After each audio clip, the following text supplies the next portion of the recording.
County High School, the Grayson County Cougars are back at home for the first time in about a month as the Grayson County Cougars take on arch rival from the 3rd region, the Muhlenberg County Mustangs.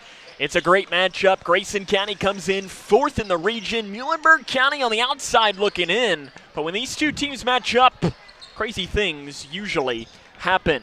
And a good evening and welcome here to the Cougar Den for tonight's coverage of Cougar basketball on K105. Sam Gormley and Stephen Smith with you here today. And Stephen, this is a good matchup. Grayson County, Muhlenberg County. Mustangs have dominated the series, but when you look at this recent history, last year double overtime in Greenville, and then the previous 2 times here at Grayson County High School, last second wins for Muhlenberg. We're in for a treat here today.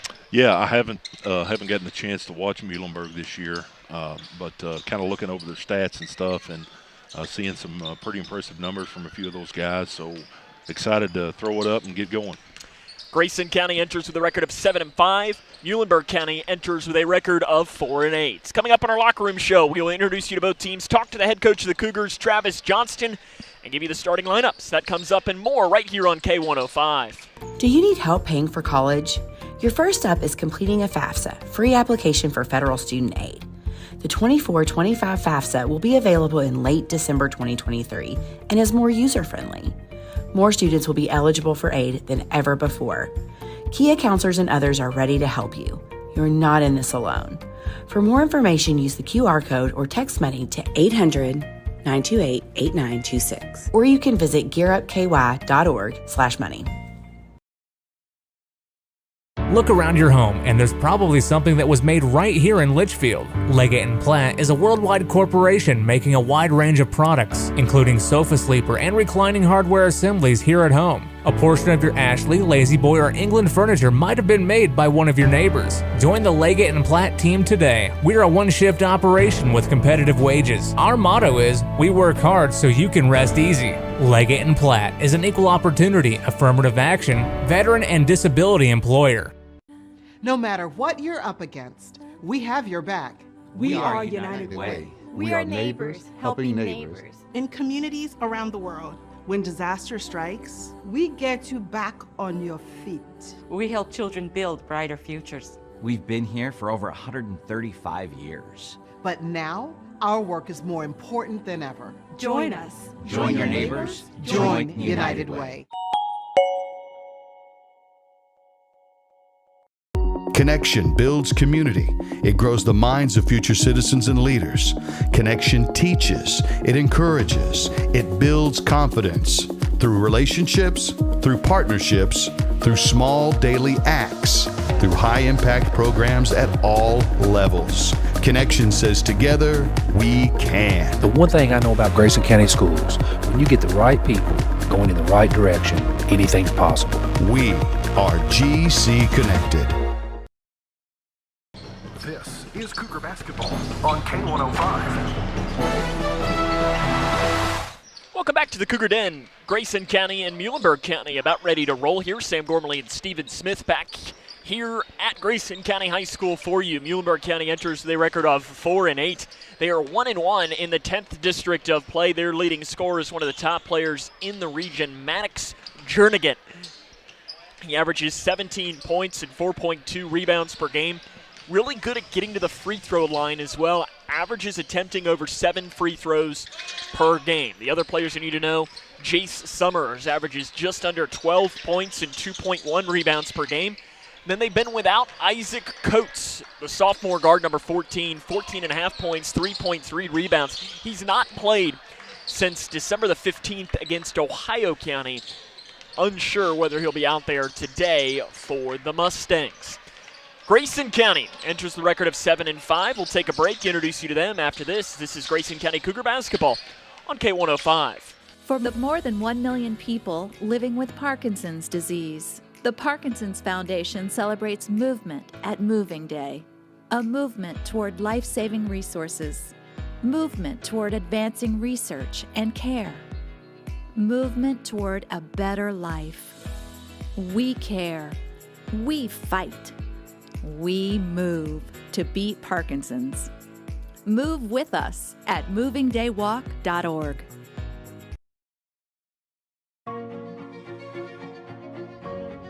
Here's a simple truth about higher education. If pursuing your purpose, doing what you really care about matters. If having a rewarding career matters. If a better financial future for you and your family matters. Then higher education matters. A brighter future is within your reach. Find out how at kyhigheredmatters.org.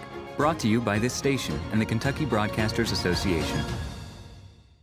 Are you looking for the best building materials in Litchfield? Look no further than Future Designs Building Materials. The builder's choice on Quarry Road has everything you need to build your dream home. Jim writes, "I'm so glad I came to Future Designs for my new roof. The staff was so helpful and knowledgeable, and they made sure I got the right materials for my needs. Thanks, Jim." Future Designs is more than just a building materials store. Future Designs Building Materials on Quarry Road in Litchfield. FDBM.net. Building on experience.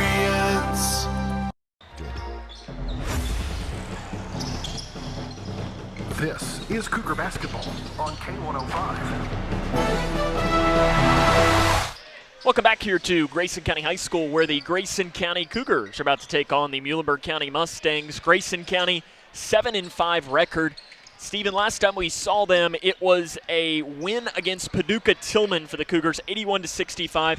Spencer Langdon, okay performance. 38 points, 8 rebounds, about 5 assists. Just casual day, right? I think he had a partridge in a pear tree, too. Pretty much, just with it. He is playing really, really good basketball. And the best part, I think, about that is it's taking some of the pressure off of Jack Logston, who's averaging 20 points per game. He's been a little bit more quiet. Now, that's not saying that Jack has been playing well by any means. And then Brody Armstrong has been playing really well. It's turning to be a real three-headed monster for this Grayson County team. Yeah, looking at, if you would have just walked in the gym and looked at the teams, the athleticism that Tillman was putting on the floor, you could have easily said thought that the game would have went the other way, but the Cougars really hung in there, battled hard, and were able to come out with a nice win there against Tillman. Grayson County last week in their tournament there at Logan County lost their second game to the host school, Logan County, by 2 points, 64-62, and then defeated Apollo in the third place game, 73-65. Spencer Langdon playing really well, averaging 18 points a game, 3 rebounds. Caden Hanshaw, who has been coming off the bench, going to get the start here today. He's averaging 7 points and 3 rebounds, and I think the best part about this, if you're a Grayson County fan, is one of your best players has not played a single minute all season, in Tayden Logston, who should be back here in a couple of weeks, currently ineligible from the KHSAA. And, Stephen, I won't go on my rant. I won't go on my rant today. It's a new year. Well, any time you can get balance from scoring so the defense doesn't have to key on one person, you get a couple guys that are putting the ball in the hole with regularity, going to make it a lot better for your team. The Cougars are moving the ball. They are attacking the boards and rebounding in the couple games that I got to watch. So hopefully we'll be able to pull out another one here tonight, Sam. I do also have to give credit. How do you feel about the Muhlenberg County warm-up pants there? I'm sure they're on camera at least somewhat. Yeah. You can see them. Are you a fan? I really like them. I think it's maybe, I don't know if you'd call that retro. The only thing that it makes me think about is the old Indiana. Yep. Shout out to Coach Mike McClintock. I know who is an Indiana fan. Yes, he is. That I'm giving him a hard time a couple times about being an Indiana fan. But my grandfather Smith was a Hoosier. He was from Indiana, so I've got some ties. But yeah, I think the pants are pretty cool. Adam Cox as well. Adam Cox is an Indiana Hoosier. fan. Yeah. He's an Indiana fan and a Breck County guy, so we don't hold those two things against him. He knows who signs his paycheck. He does. Yeah, he does. Right. He's all into the orange and blue That's now. That's exactly right. And these pants, though, if you're listening with us, are baby blue and dark blue stripes. So they look pretty cool. I did notice they're buttoned up the sides, so they are the tearaway pants, which is a little more retro for sure. Yeah, you don't see teams wearing pants as much anymore. I like it. I think it's cool. Travis Johnson, the head coach, talk to him, get his thoughts on the matchup after this. This is Cougar Basketball on K105. Hi, my name is Tara Mosley Hyde, and I'm the CEO of People Advocating Recovery. And I am also a person in long-term recovery. And when I first started my recovery journey, it wasn't always easy for me to access resources. So now you can call today at 833-8KY-HELP and get access to treatment and other options and other resources. Call today. There is no judgment and no shame to look for help.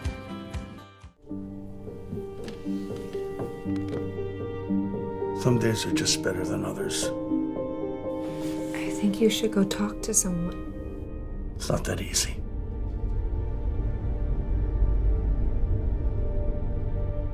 Have you been thinking about suicide? You can talk to me, Dad. It's been a tough couple of months.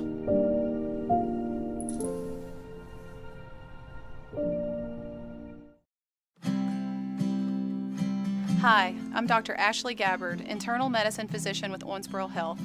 I'd like to talk with women 40 and over about having annual mammograms, even if there is no history of breast cancer in your family. Early detection provides women a strong advantage in fighting breast cancer. Ask your primary care provider for a referral and schedule your screening online at owensborohealth.org/mammogram.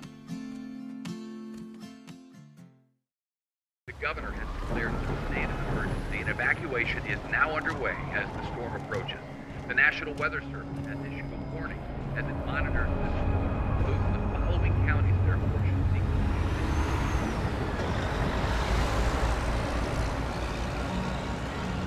Convoy of Hope is ready to help you prepare for the next storm. Visit convoy.org/prepare.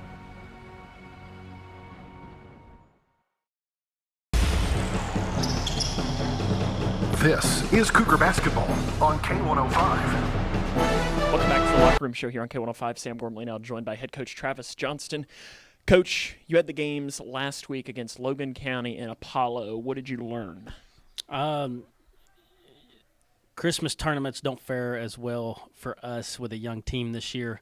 We got to be more locked in, be more mature, more disciplined in what we need to do. But Logan County's a pretty good team. They play really good. We struggled for a little bit and then fought back in it, and then it was too much there at the end on their home floor. But we had a good second half against Apollo, and we kind of saw some things that were good, but I'm excited to get back to of course we play tomorrow, but I'm excited to get back to the play, practice type model. Your offense has scored 866 points to this point through the first 12 games of the season. Last year through 12 games, you had 220 less points. How has your offensive philosophy had to change this year? The biggest thing is it had to change because we weren't trying to get the ball inside because we don't have anybody to throw it inside to, and when you have a team that is a lot of guys that are similar abilities, similar skill sets. I didn't really expect Jack and Spencer to be playing as a high of a level as they are right now. Brody too, but we had so many guys, so we thought, hey, we're small. We all can shoot, so we need to make this game as fast as possible just because if we grind it out in a half-court game, one, our man wasn't very good at the start of the year. It's getting better. And two, we're so small that if they take 30 seconds off the clock to shoot it, there's a pretty good chance they get the rebound again. So it's had to change quite a bit, and it took some convincing for me to change that. But I'm glad I did because this style definitely suits this team. Brody, just a little over a year ago, was on the JV team, played his way into varsity, and is now your third leading scorer. How has he made that happen for himself? He always could. I think when we threw him into varsity in the middle of the year last year, it didn't scare him because he don't get scared, but it kind of threw him off a little bit. And again, he was a freshman going against some big boys. And this year, we've just kind of told him he's kind of our X factor. He can shoot it. He probably needs to take more threes. I think he's made 12 in 12 games, but it's at 40%. But he's our best finisher around the rim. I think him and Spencer are only two guys that are 50%. Field goal that have taken quite a bit. But he's just got this little bit of aggressiveness to him that he's unfortunately our only big guy. I write him as a forward on the starting lineups, but you could write him as a guard. And he if he neutralizes the other team's big, I feel really good. And right now he's doing a heck of a job at that. You begin a stretch today of 7 of your next 8 at home. How does that help you get rolling? I do think we shoot a little bit better here. I think it helps me in the month of January not be as tired and run down. I think it'll help the kids. I feel like what we want 2 games at home. So we'll play two. It's going to be nice to get a crowd because now we're looking at 7-5. We could be a little bit better, but that's a pretty good record for our young team right now, and we've played some pretty good teams, and get the home crowd coming. There's a heck of a crowd out there for a JV game right now, and get the student section coming in, showing what we can do, us and the girls, because the girls are playing well too. I think it'll just give us another jolt, another burst of energy. Because usually the mid-January is where teams kind of hit a lull. Jernigan for Muhlenberg County is a great player, one of the best players in the region, and in some instances could probably be classified as one of the more underrated ones. It's more, though, than just him. What do you see from this Muhlenberg County team, and how do you pick up your first win against Muhlenberg County as a head coach? Well, he's really good, and he doesn't shoot it great, but he's respectable enough, so you have to get your hand up, and he makes them go. They got a big inside that's pretty good, and then they put shooters around him, and they kind of say, here, you make a play and either make it for yourself or for the other guys, and he's going to get his, I think, but we got to make sure that we stop. We don't let their shooters from the corners get wide open looks, and then he get 20 on top of that. Coach, good luck. More comes up in the locker room show after this. The governor has declared a state of emergency, and evacuation is now underway as the storm approaches. The National Weather Service has issued a warning as it monitors the storm. Move to the following counties that are fortunately.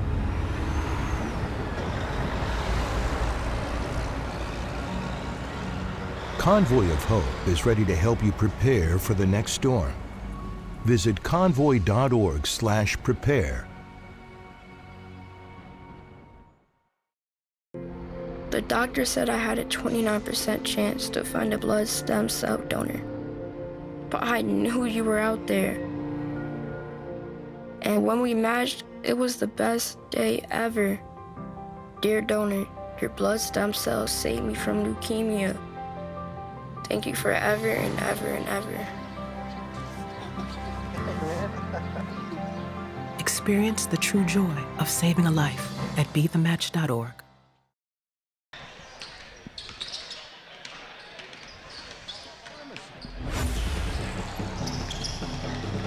This is Cougar Basketball on K105.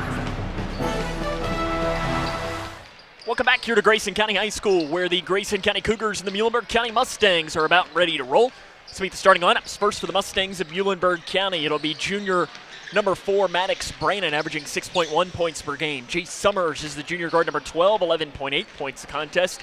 Maddox Jernigan, the senior guard, number 23, 17 points a game. Jaden Edwards, the sophomore, averaging 5.2 points, and Kaysen Morris, averaging 3.2 points per game. Starting lineup for the Grayson County Cougars, as it'll be sophomore forward number 23, Brody Armstrong, averaging 12.2 points per game. Caden Hanshaw, the freshman guard number 3, averaging 7 points a game. Jack Logston, the freshman, averaging 20 points and 6.8 rebounds a game. Spencer Langdon, the freshman, 18.1 points, and Landon Haycraft with 3.4. Grayson and Muhlenberg's next on K105. The doctor said I had a 29% chance to find a blood stem cell donor, but I knew you were out there. And when we matched, it was the best day ever. Dear donor, your blood stem cells saved me from leukemia. Thank you forever and ever and ever. Experience the true joy of saving a life at BeTheMatch.org.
Grayson County and Muhlenberg County here in a third region matchup, the first one of the calendar year 2024. The lineups one more time for Muhlenberg County: Brannon, Edwards, Summers, Jernigan, and Morris.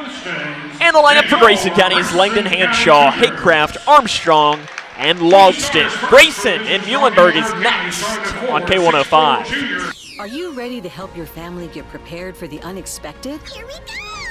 Ladybug and Cat Noir know how important it is to be ready, because you never know when Hawkmoth is going to strike or a disaster will hit. And you don't need miraculous powers. Just put those planning skills you already have to good use. Make a plan that will help you and your family be ready when emergencies happen. Ready Kids can help. Get started at ready.gov/kids. For the more than 1 million people living with Parkinson's disease, the Parkinson's Foundation celebrates movement at Moving Day. A movement toward life-saving resources. Movement toward advancing research and care. Movement toward a better life. We care. We fight. We move to beat Parkinson's. Move with us at movingdaywalk.org. Sam Gormley and Stephen Smith with you here today.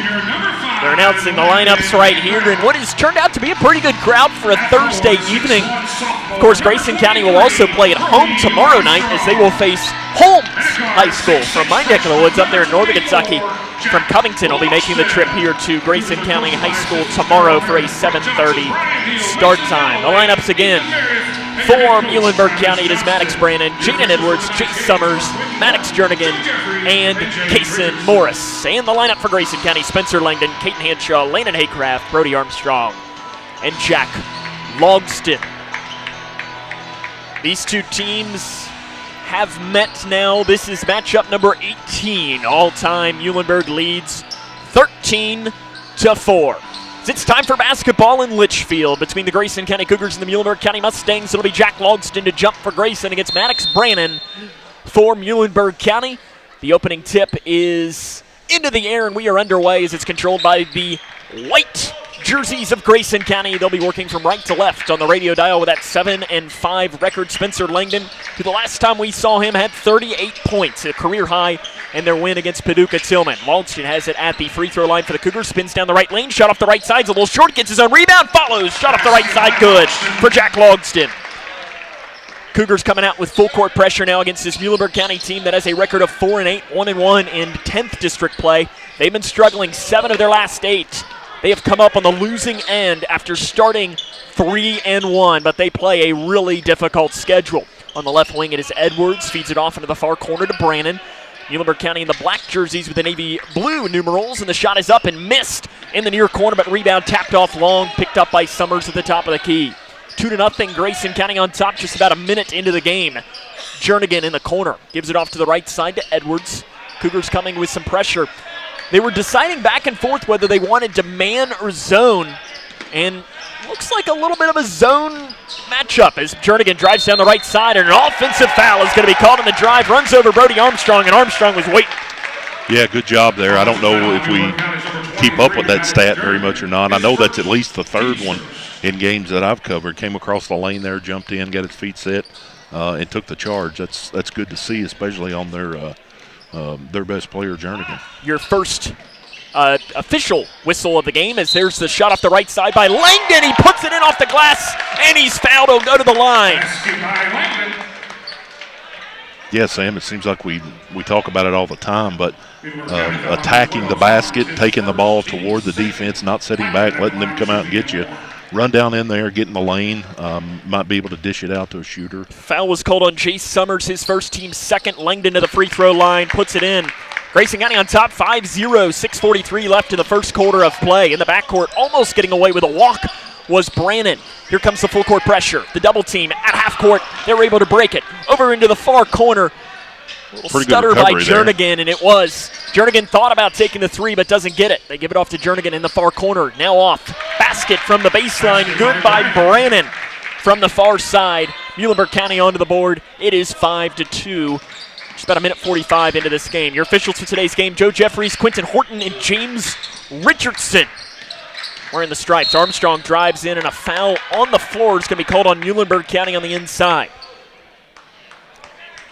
It'll be called on number 30, Kason Morris, his first, team's third here early on. As a reminder, during Christmas tournaments, not everyone keeps up all the time.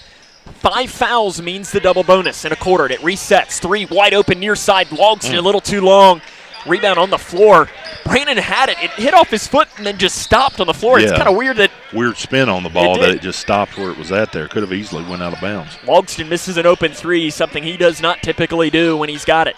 Jernigan up to the top of the key to Summers. Back now to Jernigan on the left side. Jernigan averages 17 points a game, one of the region's top players. Preseason rated as the 6th best by the Courier-Journal. In the lane, shut off the right side. Jay Summers says, I'm pretty good too. Kind of odd that they're running their biggest player. They're not really leaving him in the post. They're kind of running him the baseline there. A little unorthodox, but worked on the last couple possessions for him. Logston at the top of the key. Bounce pass inside to Haycraft. Great recovery defense. We're going to have a jump ball as Edwards did a really good job denying the passing lane on the back cut to Landon Haycraft, and possession's going to head towards Muhlenberg. Yeah, that was a good job. Kept his left hand out there on the ball side and was able to tip it away there. It's clearly a team that, and now Armstrong gets a steal on the inbounds down the right side on the block amongst the trees. Shot was blocked from behind by Brannon, and a foul on the rebound is going to be called on Grayson County. Yeah, four on one there. Probably should have dished that. A couple guys were open on the other side, but Armstrong is called for the foul, his first, team's first here. 5:13 left in the first quarter. 5-4, Grayson County on top of Muhlenberg County. Bounce pass, Haycraft knocked it right back into the hands of Summers for the Mustangs. It's Jernigan up on the far side. Bounce pass into the far corner to Morris. Morris back now to Jernigan. They immediately come with a light double team on him. It's almost like a box and one, but it's not. Well, it might be. It's a different looking 3-2 zone of sorts. Jernigan in the far corner. He drives, pulls up 18 feet left side. It is short. Rebound on the floor. Logston comes down with it for Grayson. Keeps his head up. Working 3-on-2 to Hanshaw. Hanshaw inside pass deflected. Logston's able to grab it at the top of the key. 3, top side. Misses off the back of the iron. Rebounded high by Morris for the Mustangs. Here comes Jernigan up the near side of the floor. Slowing. Gives it up to the top now to Summers. 5-4. Grayson County on top. 4:30 left in the first quarter of play. Muhlenberg County, we mentioned that 4-8 record. It can be a little misleading. They've played the hardest schedule in the region to date. Of their 12 games played, only 3 have been against teams with a losing record. So there's a 3 on the right side. Rattles in for Chase Summers. And Muhlenberg County has their first lead now. It's 7-5 with 4:08 to play in the first quarter of play. Immediately, Travis Johnston going to send someone to the bench. Langdon, a deep 3 on the right side. He knocked it down from Short Creek to answer. 8-7, Grayson County on top against Muhlenberg County, and the Mustangs throw the ball away, and Grayson's going to get the basketball back. Napier will come in. Coming out will be Armstrong, as will Kobe Morton. First time they've been a little careless with that. They had done a pretty good job with the press up to that, but just got a little excited on that far side there and threw it away.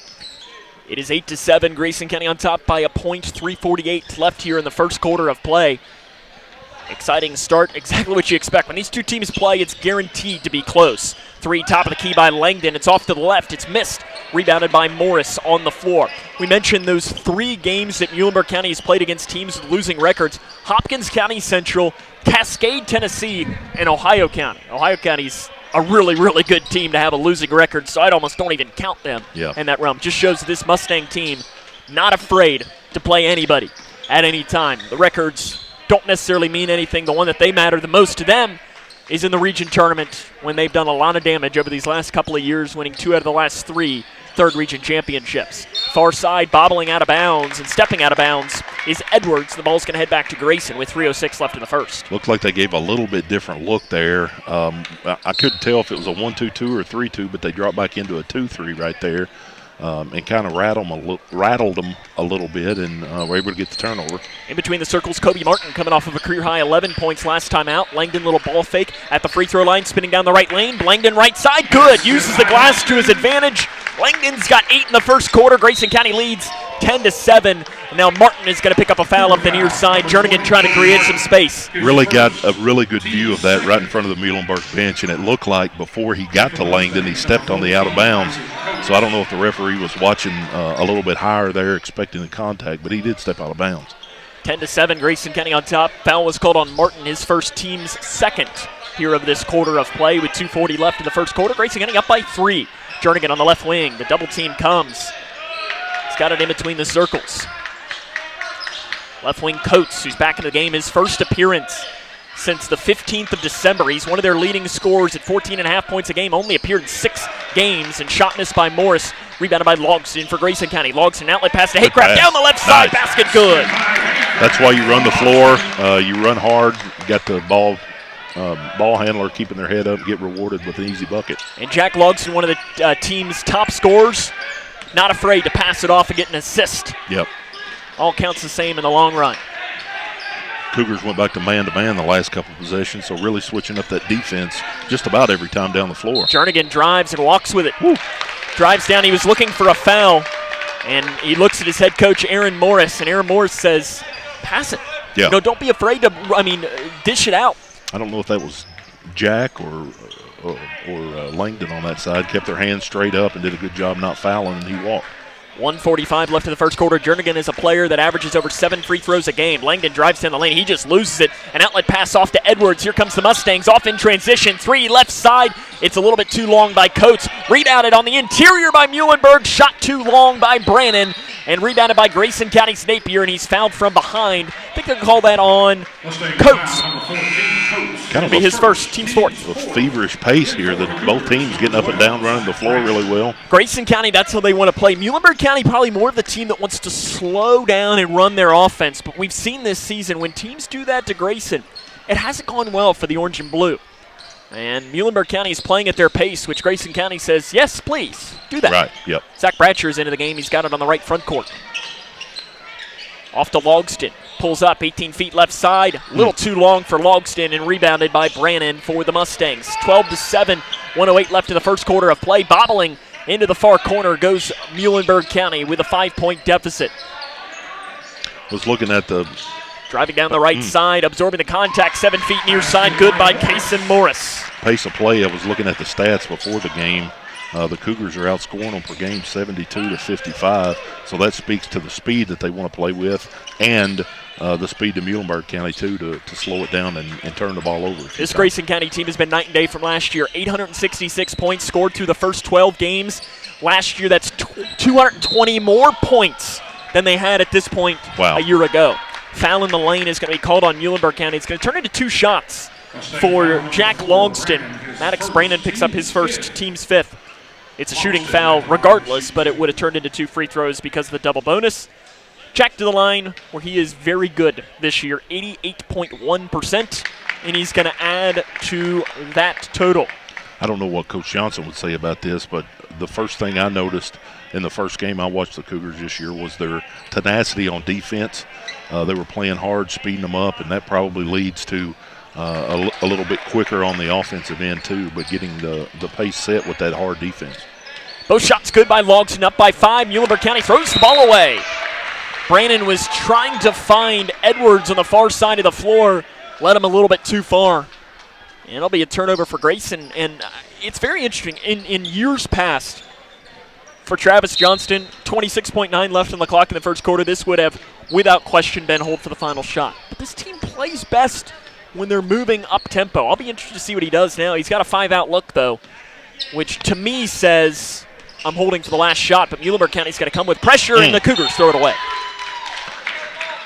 Yeah, you know, Sam, I'm not a big believer of stopping it. I think you set your pace and you keep going. Even at the end of the quarter, you're used to running, you're used to pushing it. Just keep that pace going. Maybe you get 2 for 1, but threw it away there. Jernigan up the far side of the floor with 7 seconds left in the quarter. Grayson County up by 5. Jernigan spin move at the free throw line, goes up on the floater. Good for Maddox Jernigan with 2 seconds left. Off to Langdon. Langdon from 3/4 court at the buzzer.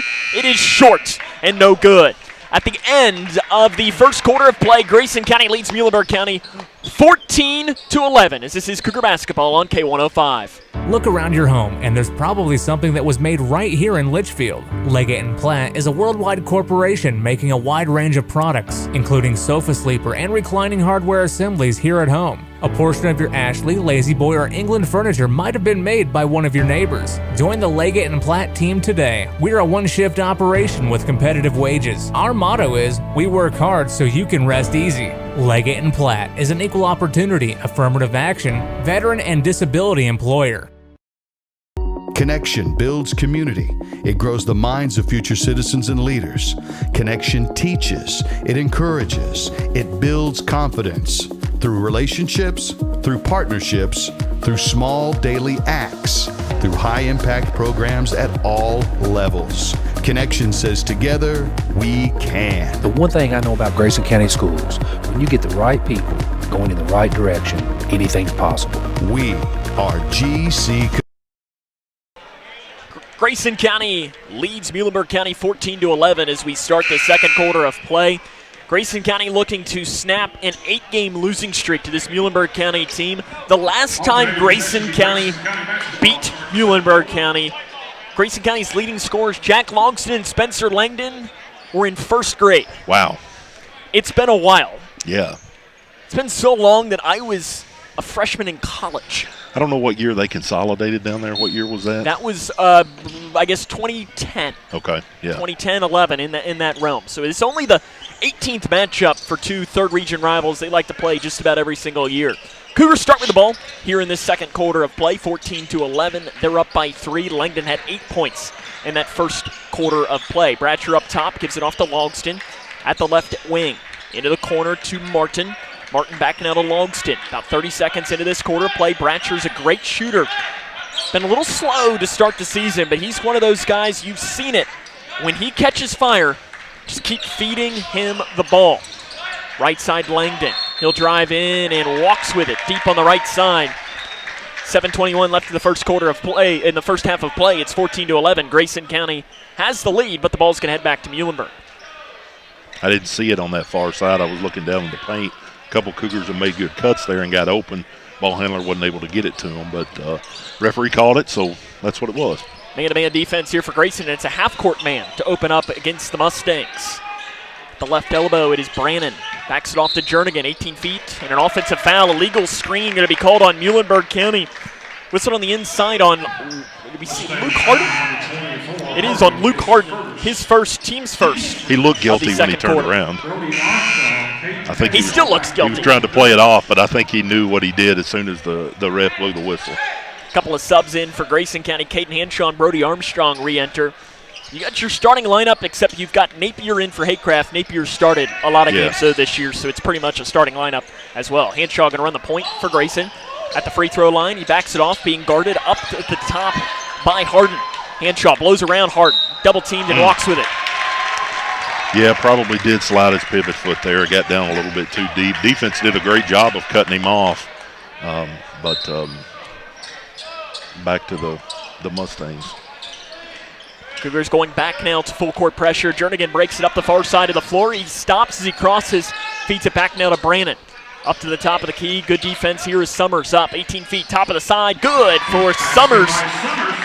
Summers has got 7 points here in this game, and it is 14-13. Grayson County's lead is now down to 1. Logston spins in the lane, gives it into the corner. Deep three near side off the back of the iron by Armstrong. Here come the Mustangs out and running. It's Jernigan down the left side. Basket good. Muhlenberg's got the lead back. Basket by Jernigan. Jernigan is lightning fast. His first points of the game, though. Yeah, a couple of possessions you could tell when he got it coming across half court. Hanshaw drives in off the glass, too hard, rebounded by Jernigan. Here come the Mustangs. They're out and running as Hanshaw's down after the play. Jernigan off the left side. Basket is missed. Rebound long is picked up by Armstrong. Armstrong comes down the near side of the floor, and they're going to look and stop the play for Caden Hanshaw, who is laying down after. And it's probably one of those that it's the bad luck for having a player injured because couldn't tell if his elbow or shoulder. He's kind of moving his arm a little bit. Not exactly sure what happened there, but definitely slow getting up. He's going to remain in the game, though.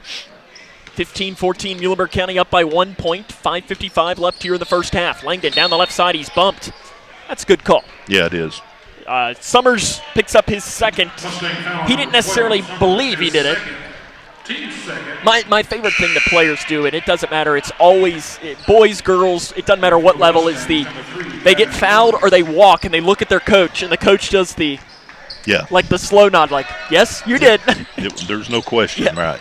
Into the corner, Langdon wide open, three, got it. Got it. Good out of bounds play there for Langdon, getting it right back to him. got a open look there for the 3 in the corner. Cougs back up by 2. Morris driving and kicking to answer is Edwards' 3. That's good for Muhlenberg County. Jaden Edwards, 68% of his shots this season come from 3, and he shows why. He puts that one down. Deep 3 to answer by Armstrong. It's off to the left. Rebound put back nice. on the inside. Good by Logston. That was a nice play there. Didn't come down with it, just twisted his body and laid it in. Foul on the far side of the floor. Called on Caden Hanshaw, his first, team's first of this third quarter of play. 19-18, Grayson County on top of Muhlenberg County. We mentioned Muhlenberg County has won 8 straight in this series, 9 of the last 10, but you look at it, 3 of those last 5 have been decided really by 1 possession. As you had a game last year, double overtime. Last time they played here, Muhlenberg County hit a buzzer beater. Nice. Pass taken away by Armstrong. Here comes the run out. Armstrong down the right side, flip shot, good. That'd be an interception Coach Brian Jones would be happy of. Pick 6, you could say. Napier deflects the inbounds pass to Langdon. Spin move in the lane. Basket good for Spencer Langdon. Might be a good time for them to get a time. Doesn't look like they are going to take a time. 23-18. They're speeding up the Mustangs. Up the near side. Off the left side. Feeding inside. Deflected and taken away by the Cougs. Off to Langdon. It's taken right back, though, by Edwards. That's a big mistake there by Grayson because they would have had a chance to force Aaron Morris, the second-year head coach, to take the timeout from Muhlenberg County. 4.5 left in this first half of play. 23-18. Right side, Groves, who's into the game for the Mustangs. Appeared in 6 games. This is game number 7 for him. Top side, Harden. Off left wing to Morris. Driving in. Morris, shot, fouled on the inside. It's either going to be on Hanshaw or Armstrong. It doesn't matter which one it is. It's going to be their second. It's on Armstrong, and that's his second. 23, Brody Armstrong, his second. To the line will be Kaysen Morris. 80% this year for the sophomore guard. That shares the name with Breckenridge County's leading scorer, who also is Kaysen Morris. There you go. Because when I read that earlier, I was like, wait a second, did I miss something here? Misses his first free throw. You know, the Cougars kind of forcing them up and down the floor a little bit more. You can tell that Grayson County feels more comfortable playing at that pace. Morris makes the second. Langdon weaving through coast to coast. He walks with it. Yeah. So he hit that free throw line. He did do the little bit of a stutter step. Travis Johnston wants an explanation from the official, Joe Jeffries.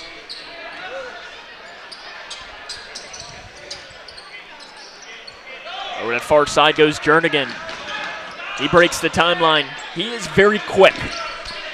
Yeah, he carries himself almost like his head's up, exaggerated a little bit. You can tell that's just the way he's used to doing. I guess that helps him see the floor a little bit better, but you can tell they're looking for him, and he's looking to have the ball in his hands. Edwards on the left wing up top to Harden. Swings it off right side. Jernigan. Cougars up by 4 points here with about 3.5 left in the first half. Napier pokes it away. Dives after to try and save it. Couldn't get there in time.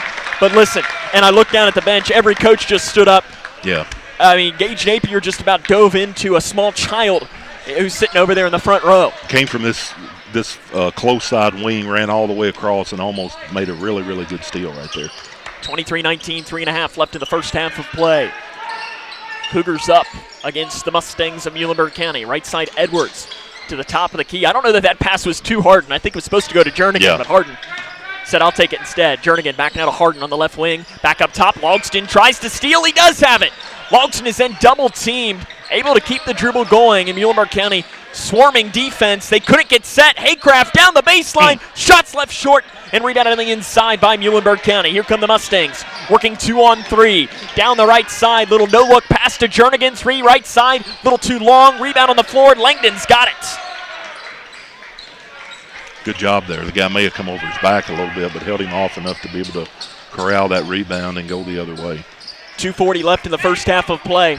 23-19, Grayson County up by 4. Langdon down the left side, goes up, pulls up, 10 feet left side. The floater is there for Spencer Langdon. And Spencer Langdon keeps doing what Spencer Langdon does. He's got 15 points in the first half of play. 3 blocked by Logston.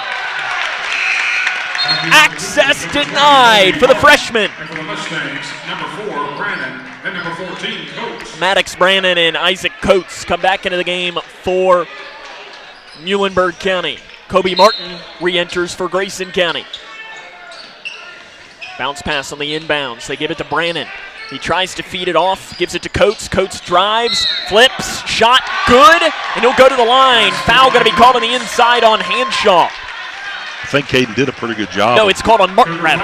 Okay. It looked like Caden had his hands, or had his feet set really good. He fell a little bit awkward, and I think sometimes when a player will fall not straight back, that makes the referee think that they're not established there. But I think his feet were set, just wasn't able to get the charge. Isaac Coates picks up the foul, or is it rather to the line to try and convert on the N1, 89.5% this season. And he shows off right there by making the free throw. Makes it a 3-point game now at 25-22, 2:15 left here in the first half, and this game has lived up to the hype early. Yeah, I was thinking this may be a record for the shortest first half for clock time. I mean, there's not been many stoppages. Foul called on Harden, his second, team's third. I think it's safe to say Aaron Morris didn't agree with that call. I have it right in front of him. He was on his knees anyway and about rolled over on his back when it was called.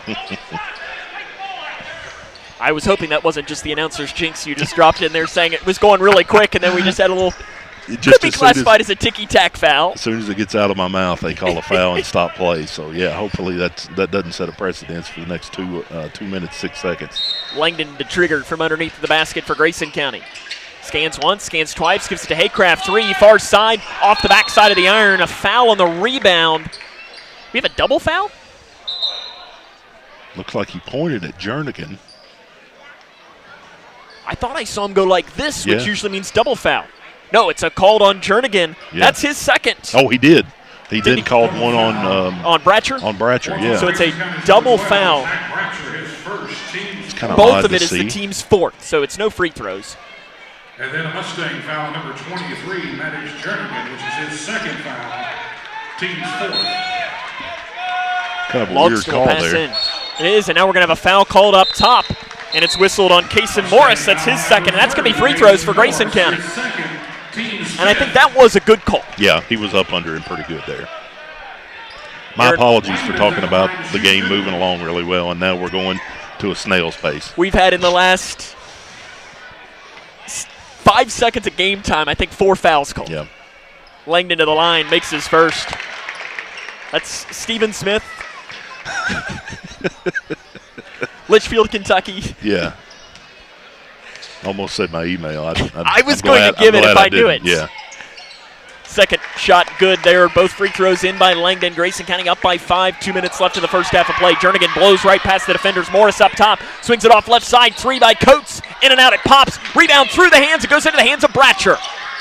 Bratcher gets a bounce pass back now to Hanshaw. Hanshaw outlet to Logston on the left side. Transition 3. It is missed. Rebound, nice rebound by Haycraft on the inside. He puts it in. Smallest timeout on the floor taken by Muhlenberg County. No. Is it a timeout? Bench warning, I heard him say. A bench warning has been called on Muhlenberg County. It's not a timeout. I thought it was a timeout. Bench warning called on Aaron Morris. The official, Quentin Horton, looked at Aaron Morris and said, I've heard enough. I'm done, yep. I think was his exact words is, I'm done. No more, yep. And he's still pointing. Aaron Morris is still letting the official have it, and that very well could turn into a technical. And now a foul's called up the near side of the floor. Called on Zach Bratcher. That'll be his second, team's 5th. Free throws coming for Maddox Jernigan.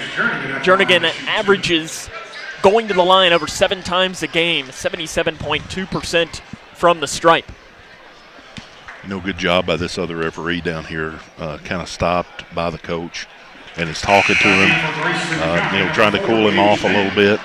It seems like it's a back and forth conversation, pretty docile between each other, but good job by the referee trying to calm him down a little bit. Because I haven't seen one side or anything. No. It's just sometimes a foul is a foul. Yeah. Second free throw missed by Jernigan. Hanshaw came down to the rebound. 90 seconds left in the first half of play, 29-23. Grayson County on top of Muhlenberg County. Cougars number 4 in the 3rd region media poll. Muhlenberg County was 11th. They were receiving votes, but didn't receive enough to be ranked in the top 10. Hanshaw spins down the lane, bounce pass to Haycraft, off to the left wing to Logston. Logston, little stutter step, pulls up 18 feet left side. It is short. That outside shot's not been there for Jack today. No, and it looks like he's getting squared and taking good shots. They're just not falling yet. He's not forcing it, doing a pretty good job. Top of the key, little ball fake by Brannon, gives it back to Jernigan. Jernigan drives, pulls up, 10 feet near side, in and out, it pops. Rebound taps off, and Logston's got it for Grayson County. 29-23, 50 seconds left in the first half of play. Right side, Langdon. Langdon's got 17 points in the first half of play, and now he's going to hold back and look at his head coach, Travis Johnston. I think it's a little bit too much time to hold for the final shot with 30 seconds left. I think you just play your offense. Logston at the free throw line, spins towards the middle, gives it back to Haycraft, right side Napier. Into the far corner to Langdon, 25 seconds left in the first half of play. Langdon spins around and now will drive at the free throw line. The floater, too hard. Rebounded on the inside as Langdon hits the deck after the play. Here comes Muhlenberg County up the far side. They have numbers, 5-on-4. Driving the baseline, spinning around and handing it back off Coates. 3, far side, in and out, it pops. Rebound bounces off into the air, and a foul called on Grayson County. Called on Hanshaw, his second. 2 shots coming from Muhlenberg County with 6.7 left on the clock in the first half of play. You know, Sam, you're talking about the officiating be consistent. I don't know if they stopped keeping track on the scoreboard as fouls. Both teams has 5 fouls, so you can't really argue that. I think if you're looking overall, it's 9-7. Okay, so I guess on the scoreboard, when it gets to 5, they quit because Correct. It doesn't matter after and I'm that. saying 9-7 first half team fouls. First shot there by Jaden Edwards. I believe, was it made? I was looking down at the notes. Was it made? It was. And both free throws are good there by Edwards. 6.7 on the clock here in the first half of play. They give it into Logston with 5 seconds. Logston to Haycraft from 1/4 court at the buzzer. It is missed. Langdon almost had a rebound putback as Haycraft had a little bit more time than I think he realized. Yep. At the half, Grayson County has the lead against Muhlenberg County 29-25. We'll take a break. Jump into the halftime show after this. This is Cougar Basketball on K105. Do you need help paying for college? Your first step is completing a FAFSA, free application for federal student aid. The 24-25 FAFSA will be available in late December 2023 and is more user-friendly. More students will be eligible for aid than ever before. Kia counselors and others are ready to help you. You're not in this alone. For more information, use the QR code or text money to 800-928-8926. Or you can visit gearupky.org/money. I'm not here to fire you up. If you're not already fired up, you shouldn't be in this room. If this victory isn't worth all you have to give, then leave. But now, right now is your chance to be a part of a victory the world will remember forever.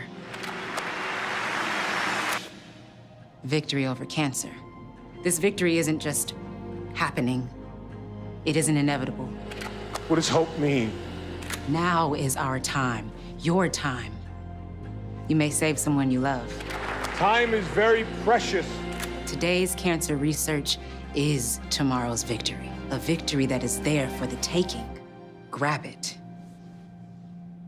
How was that? Now that was a great halftime speech. Let's go win. About 15 seconds.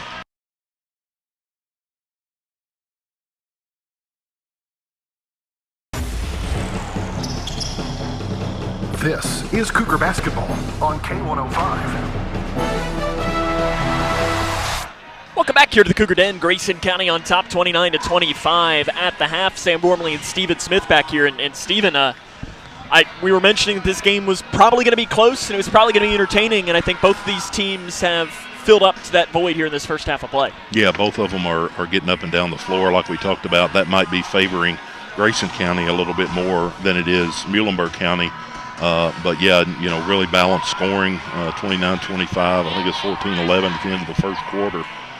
So could be in for a pretty hotly contested second half here, Sam. Yeah, I think it's everything that's lived up to the expectations. Spencer Langdon leads 17 points for Grayson County. He continues to just play better and better and better. Coming up up on our halftime show, we will run down the scores from this game, the scores from around the region, and get you ready for the second half of play. Getting your score at the half, Grayson County 29, Muhlenberg County 25. This is Cougar Basketball on K105. Look around your home, and there's probably something that was made right here in Litchfield. Leggett & Platt is a worldwide corporation making a wide range of products, including sofa sleeper and reclining hardware assemblies here at home. A portion of your Ashley, Lazy Boy, or England furniture might have been made by one of your neighbors. Join the Leggett & Platt team today. We're a one-shift operation with competitive wages. Our motto is, we work hard so you can rest easy. Leggett & Platt is an equal opportunity, affirmative action, veteran and disability employer. Connection builds community. It grows the minds of future citizens and leaders. Connection teaches. It encourages. It builds confidence. Through relationships, through partnerships, through small daily acts, through high-impact programs at all levels. Connection says together, we can. The one thing I know about Grayson County Schools, when you get the right people going in the right direction, anything's possible. We are GC Connected. For the more than 1 million people living with Parkinson's disease, the Parkinson's Foundation celebrates movement at Moving Day. A movement toward life-saving resources. Movement toward advancing research and care. Movement toward a better life. We care. We fight. We move to beat Parkinson's. Move with us at movingdaywalk.org.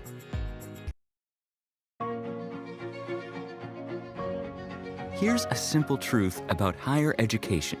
If pursuing your purpose, doing what you really care about matters.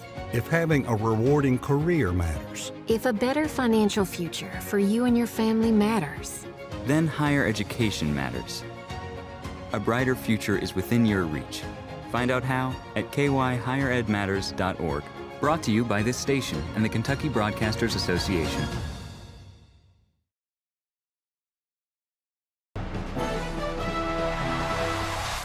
Welcome back here to Grayson County High School, where the orange and blue of Grayson are on top 29-25 at the half against Muhlenberg County. We'll try to see if we can't run down a score or two from around the region.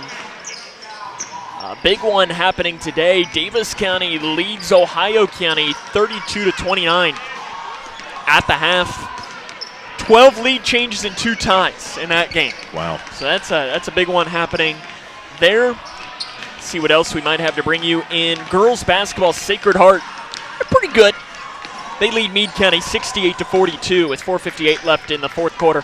To put things into perspective, Meade County is maybe the best team in the third region on any given night, and they're losing to Sacred Heart, almost getting running clock by them. That just shows you how unreal that team is, Sacred Heart. I was talking to a guy that I work with from Brandenburg, and he was talking about, of course, haven't seen Sacred Heart, but he's watched them a couple times, and was really complimentary of them, and he even went as far to say, he thought everybody in the state might be playing for second place at this point behind Sacred Heart. Oh, I think there's no question when it comes to that. Another score, LaRue County and boys leads Washington County 42-35 at the half, and Hancock County defeats McLean County in girls basketball 58-50. That was in the All-A semifinals there in Calhoun. Grayson County leads this one 29-25. We'll take a break, give you the scoring for the first half of play after this. This is Cougar Basketball on K105.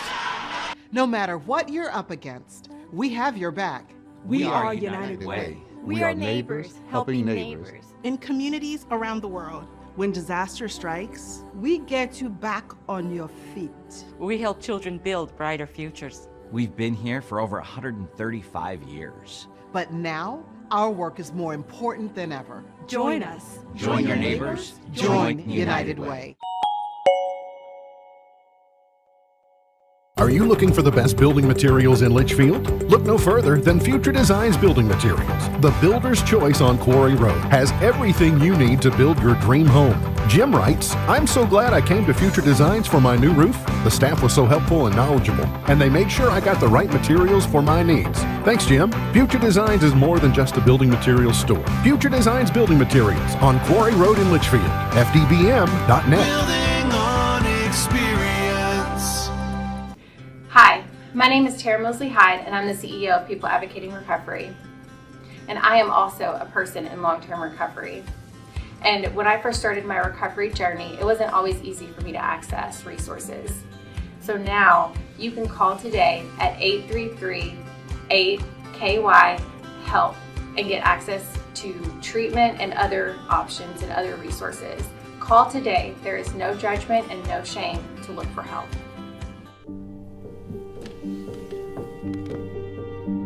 Some days are just better than others.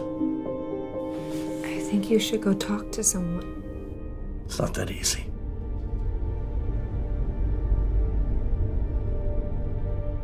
Have you been thinking about suicide? You can talk to me, Dad. It's been a tough couple of months.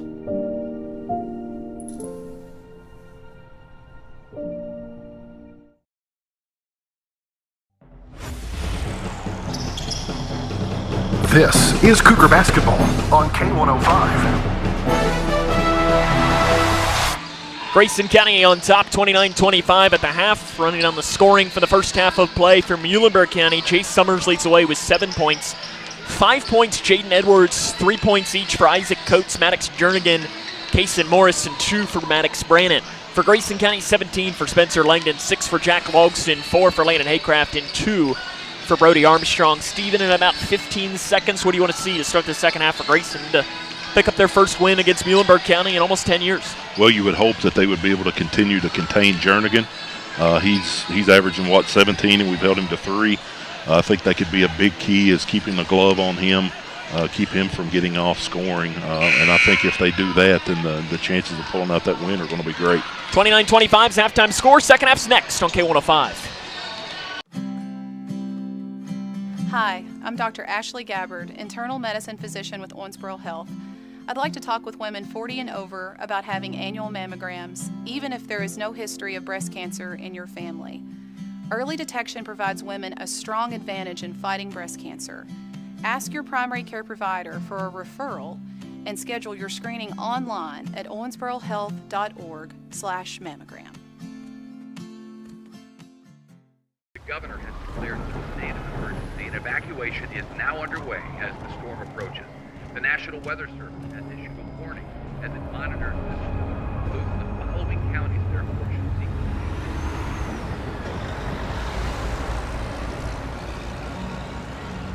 Convoy of Hope is ready to help you prepare for the next storm. Visit convoy.org. Miles of self-discovery to a destination where potential meets. Is Cougar Basketball on K105. Get ready to get underway here in the second half of play. Grayson County leads 29-25. Sam Gormley and Stephen Smith here with you. It'll be the Mustangs to start with the ball. They'll be working now from right to left on your radio dial. Maddox Jernigan, their 17-point per game scorer, only 3 points in the first half of play. It's a big story for Grayson County. Their leading scorer, Jack Logston, only 6 points. Both the leading scorers held quiet. Hanshaw gambles, almost got a steal at the top of the key, blowing down the lane off the left side. The bank is not open for Summers, but a foul on the rebound is going to be called on Caden Hanshaw, I believe, for Grayson County. If it is, that'll be his third. It is on Hanshaw. That is his third and team's first. And immediately, Gage Napier going to come off the bench and replace Hanshaw. 20 seconds into the third quarter, Hanshaw, who only averages 7 points a game, but he does the little things, and that's a big foul. Yeah, really gets after it hard on defense. Hate to see him head out that quick. Be interesting to see how long he waits on the bench. Handoff pass to Jernigan on the left wing. Jernigan drives off the left side, gets the bank to fall. Jernigan's got 5 points now in the game, and the Grayson County lead is 2, 29-27, about 30 seconds into quarter number 3. Napier up at the top of the key to the right elbow to Armstrong. Gives it off to Langdon, who had 17 in the first half of play. He's been playing extremely well. Of course, just a little over a week ago at a career-high 38 in the win against Paducah Tillman. Far corner, Logston, 3. Got it! There we go. The shot had been falling in the first half, but Logston gets that one to go. And if you're Muhlenberg County, it's the last thing you wanted to see. Yeah, Brandon really didn't go out on him very well, so Jack just pulled up and drilled it. Summers to the free throw line to Morris, who backs it off. Gives it off right side now, Jernigan. 32-27, Cougs on top of Muhlenberg County. Weaving down the lane, Jernigan off the left side, basket good. Now, if you're Grayson, you don't want to see Maddox Jernigan catch fire here either. He's got 4 points, already outscored himself what he had in the first half of play in just about 90 seconds. Jernigan gambles on a pass and deflects it right into Travis Johnston on the sideline. And seems like I heard a pretty wise guy say just a few minutes ago the Cougars got to continue to contain him. Travis Johnston a little slow there as that ball came and it hit him, and I hope he's okay. Yeah, you can see he's grimacing there on the sideline, and he may have to go take a seat. Maybe hit him in a sensitive area. I don't know where it ended up hitting him, but it might have. Looking at his assistant coaches down there, they're giving him. Where's Isaac Miller? Oh, where's Scott? 32-29, Langdon in the lane off the left side. Langdon, basket good. He's got 19 now in the game, 34-29. 6:20 left in quarter number 3. Cougars now able to set up their defense, almost getting a steal. They give it to Jernigan, right side 3, good. Jernigan's got 7 in the quarter. It's a 2-point game now, 34-32, 6:07 left in quarter number 3. Langdon down the left side, flips it off to Logston, 3 to answer, far side, got it. Back and forth these two teams go to start the third quarter. Jernigan down the near side, runs right into Logston, basket good. They're going to call a blocking foul. Is it on the floor or is it a shot? He acted like he was going to count the basket. Jack did a really good job of keeping his arm straight up. It looked like Jernigan tried to go underneath him a little bit and ran into his arm. Jack didn't move, but I guess the referee saw it a little bit differently. Jernigan to the line, 1 of 2 in the first half of play. Something he does quite a bit. And that is good.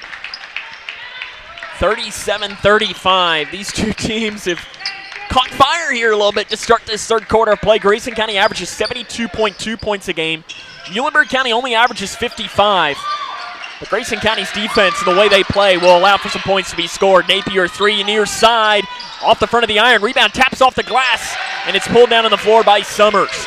Muhlenberg County up the far side of the floor. It is Summers. He drives down the lane, off the glass, right side, shot short. Rebounded by Morris on the inside. He's fouled from behind. And hitting the deck after the play for Grayson County is Armstrong. He's okay, though. Yeah, that was a good, what I would call a good hard foul. Napier didn't do anything malicious, but he did keep him from getting the basket up. Napier is called for the foul, his first, team's third. Kason Morris to the line, 80% this season, and he puts the first one in. Muhlenberg County is a team 73.1% on their free throws. Above average. Both of them good by Morris. We're all knotted up at 37 with 5 minutes and 23 seconds left in quarter number 3. 37-all between Grayson County and Muhlenberg County. Grayson County trying to defeat the Mustangs for the first time since 2015 when their leading scorers were in the first grade. Left wing Logston, handoff pass to Langdon. Langdon drives, free throw line, jumper good. Langdon's got 21 in the game. Cougars back on top 39-37 with 4:55 left to the third quarter. Free throw line jumper to answer is missed by Morris. Haycraft with the rebound for the orange and blue of Grayson County. Haycraft at the top of the key, feeds it on the inside. Not a great pass taken away by Summers. Outlet to Jernigan down the left side. Great defense by Haycraft. Shots missed on the inside. Rebound out of bounds off of. He verbally says it, and it's off of Muhlenberg County. Now he points. I thought he said off-white, but he must have been saying white ball. That's why we give our visual signals. Yeah, definitely could have been either way, I think, in that play down there. I think it was great defense by Haycraft, too. Yep. Great recovery after he threw the ball away. Yep. 39-37, Cougs up by 2. Logston spins at the left elbow, and it's taken away by Summers. Down the right side, Summers shot, blocked by Logston off the backboard. There to recover and put it in his Brandon off the left side. Langdon up the far side of the floor for Grayson County. Tie game, 39-all. Langdon, floater in the lane, basket good. Langdon realized he had the lane and just decided to take it. And now a foul called in the backcourt on Grayson County. It'll be called on Napier. That is going to be his second, team's fourth. Sam, I was going to ask, do you get any media timeouts so you can catch your breath? Luckily, I thought we were going to have a free throw. No, we're not. That was only the fourth foul. Oh, man. Up and down back the floor and forth we go. There, yeah. 41-39, 4:07 to play in the third quarter. As I say, though, these are the games that are the most fun to sit there and watch and most fun to broadcast as well. Jernigan on the left side does a little ball fake. Langdon immediately got a hand in his face, though. Looping the pass off to the right side to Summers. Back up top now to Jernigan, who's been hot. And a lane violation is going to be called on Morris on the inside. Tell you what, you don't see that very often. No, you don't. He must have. Usually the referee will give him a warning a couple times, holler at him, hey, get out of the lane. So he must have done that, and the guy stayed in there. It looked like he was higher up in the lane, but still must have stayed in there for 3 seconds. 41-39, 3:40 to play in the third quarter. There was no complaint from the Muhlenberg County bench either, which usually means it's the right call. Muhlenberg gets the steal, almost lost it. Goes into the hands, though, of Kaysen Morris for the Mustangs. Off to Summers to the top of the key. Swings it off right side to Jernigan. Guarded by Logston. Jernigan spins down the baseline. Shot off the right side is good. Jernigan is so smooth. Yeah, he's really turned it on here in the third quarter. Timeout on the floor taken by Travis Johnston. 3:23 left in quarter number 3. It's 41 all. It's Cougar basketball on K105.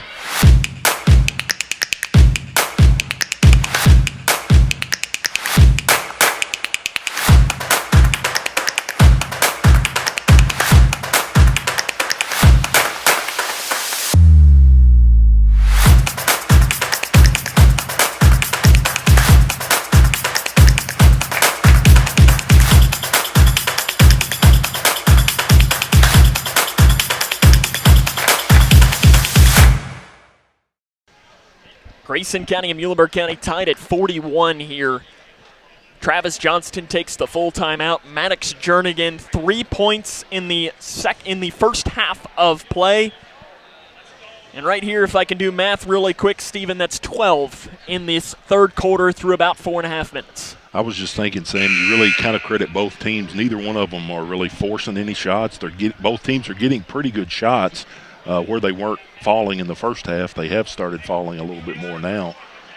So, I don't know. We may be in for another double overtime game. I don't know. Last time when they played at Muhlenberg County, 57-53, the Mustangs won in double overtime. The last 2 times we've played here, back in 2021, Grayson County hit a 3 with about 5 seconds left to tie the game.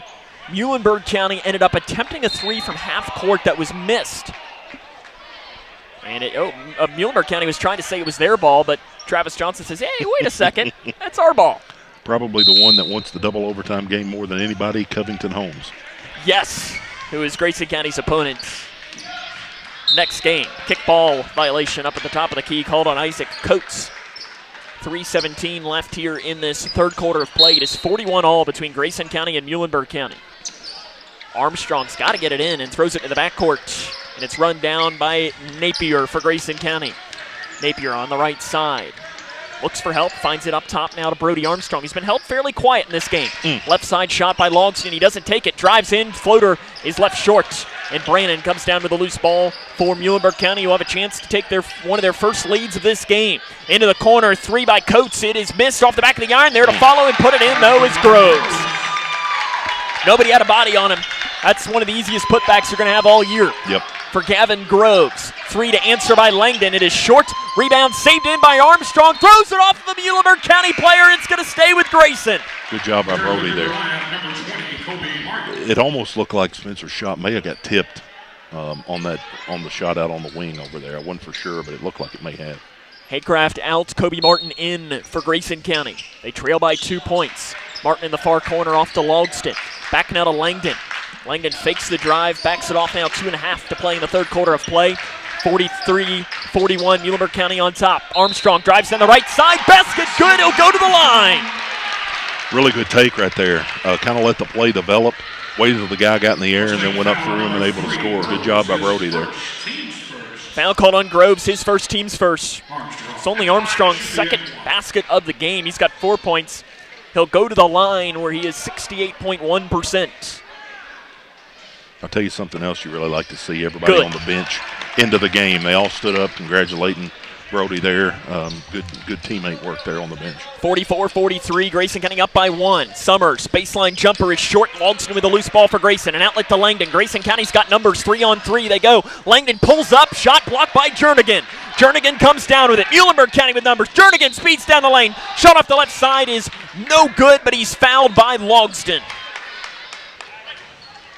Found it interesting that they were going to give him a shooting foul on that. It's going to be shots anyways. Logston's second, team's fifth. Probably the first time down on this end that we've seen Spencer maybe force it a little bit too much right there. Should have backed out and ran a play there. Jernigan makes his first free throw. He has caught fire in this third quarter of play. Almost 78 or 77% from the line. Jernigan also a good baseball player. 7 RBIs, but where he was the best as he makes both free throws there is on the base pass. 17 of 17 on steals, and it doesn't surprise you with how lightning quick he is. No, him running the floor like he does, that's not a surprise at all. Kaysen Morris back into the game for the Mustangs. Taking a seat is Brannon. Muhlenberg County back on top, 45-44. 2 minutes left in quarter number 3. To the right elbow, cutting down the lane to the right side. Langdon, he's fouled. There comes the foul. A very late whistle. Is it a shooting foul or a passing foul? And he's saying he was passing it instead of shooting it. It's a pass. Okay, so if the foul's called on Jernigan, his third, team's second. It's interesting that Joe Jeffries, the baseline official, he didn't seem to agree with it being called. I definitely thought there was one. Yeah, it would have been his call to make, but he didn't, so. In the near corner comes Martin. Bounce pass to Logston. Logston at the right block. Spins up, goes up, right side. Can't get it in. Rebound tapped off. Groves has it. An outlet to Jernigan with 1:45 left in the third quarter of play. Jernigan has been on fire. 18 feet top of the key, though. That's missed by Summers. Armstrong with a loose ball for Grayson County. Here come the Cougs up the far side. And Napier on the left wing. Gives it to Langdon. Deep three, left side. It is missed on the inside. Rebounded by Jernigan for Muhlenberg County. Jernigan angles back towards the far side as he breaks the timeline at the logo. Spin move at the free throw line. Pulls up. Shot. Missed off to the left side. He is human. But the ball out of bounds off of Summers on the rebounds. Summers trying to plead his case that he was shoved out of bounds. And the officiating crew says, we disagree. Right. Again, Sam, with the pace being up and down, starting to see, I don't know if it's the players are tired, starting to see some forced shots here, so hopefully they can calm down and get better looks.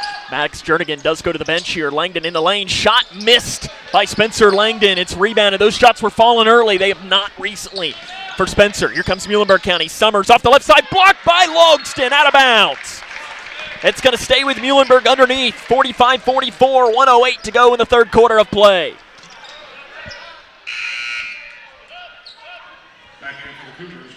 Zach Bratcher going to come in. Spencer Langdon to take a seat, and I think that's a good break here. Travis Johnston says you probably need a quick breather here with 1:08 because we need you in quarter number 4. I was thinking the same thing. They just took Jernigan out too. Top of the key, 3 by Muhlenberg County. It's missed. Rebound on the floor. A foul is going to be called on Muhlenberg County. It's called on Coates, his second, team's third. Coates is the player that has not appeared in a game in a couple of weeks, but came back today as their second leading scorer. Only appeared in 6 games this season. Mustangs on top by 1 point, 50 seconds left in quarter number 3. Bounce pass up top to Armstrong. They leave him alone. Armstrong drives down the right side, splits defenders, right side, rolls in for Brody Armstrong. I don't know how he got through there, but he sure did. He split the defenders, looking like a running back going through the offensive line. In the near corner. Jump pass back outside now to Summers. About 30 seconds left in quarter number 3. Summers to the free throw line, drives in, kicks to the far side. 3 by Coates is off the back of the iron. Long rebound, chased down in the corner by Edwards. Up top, weaving through his Groves. Jump pass back up top now to Summers. And Muhlenberg County appears that they will be more than fine with holding for the final shot. And timeout taken here by Aaron Morris. It's going to be a full timeout. 46-45. Grayson County up by 1 point with 15.9 left in quarter number 3. And Steven gives me a chance to take a break here because, wow, what a game it's been. What else did you expect? Grayson County and Muhlenberg County, we know you're in for a treat. It's like it's a rivalry game where it's like a Grayson-Edmondson where you know it doesn't necessarily matter, but these two aren't necessarily rivals, but I think it's just 2 pretty even schools. Yeah, they're both, they match up pretty well. Grayson's probably a little bit taller. Maybe not in every position, but overall, I was looking there just a minute ago. It looked like everybody they had on the floor was in that 5'10", 5'11", 6-foot range. They were all about the same size, so probably match up pretty well against each other. Both teams played hard. Both teams laying it all out on the line here. Just good high school basketball tonight, Sam. Some score updates to bring you in the Girls All-A Classic. Owensboro Catholic leads Whitesville Trinity 49-16 at the half. Davis County up 10 on Ohio County, headed to the fourth quarter of play there in Hartford. Davis County, the #1 team by the 3rd Region Media Poll, voted on there by about 9 to 10 media members in the region. 15.9 on the clock. It'll be Muhlenberg County ball, 46-45, and no surprise, Maddox Jernigan is back into the game, and I think it's probably safe to say 23 is going to be getting the ball here. Yeah, you can tell they're going to be looking for him here, getting face guarded at the time. They're trying to get it to him, and Jernigan does get it in the backcourt. About 12 seconds and counting. Jernigan gets a screen. Goes around the defenders off the left side. Basket missed short. Rebounded by Armstrong. Grayson County's got time. 3 seconds. Armstrong drives down the lane, and he kicks it out of bounds off of himself. They're going to talk it over, and I think that's the right call. Yeah, it is. It went off Brody's knee. Went a little bit too fast. He had a little bit of time.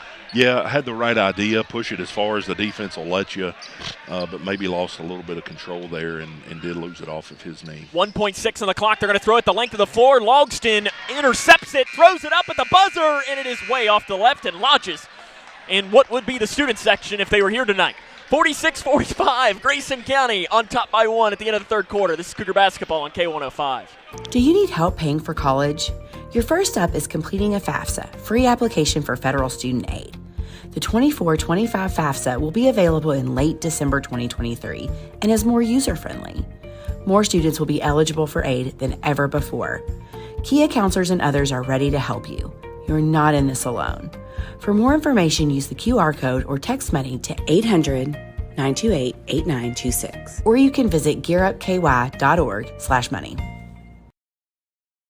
Look around your home, and there's probably something that was made right here in Litchfield. Leggett & Platt is a worldwide corporation making a wide range of products, including sofa sleeper and reclining hardware assemblies here at home. A portion of your Ashley, Lazy Boy, or England furniture might have been made by one of your neighbors. Join the Leggett & Platt team today. We're a one-shift operation with competitive wages. Our motto is, we work hard so you can rest easy. Leggett & Platt is an equal opportunity, affirmative action, veteran and disability employer.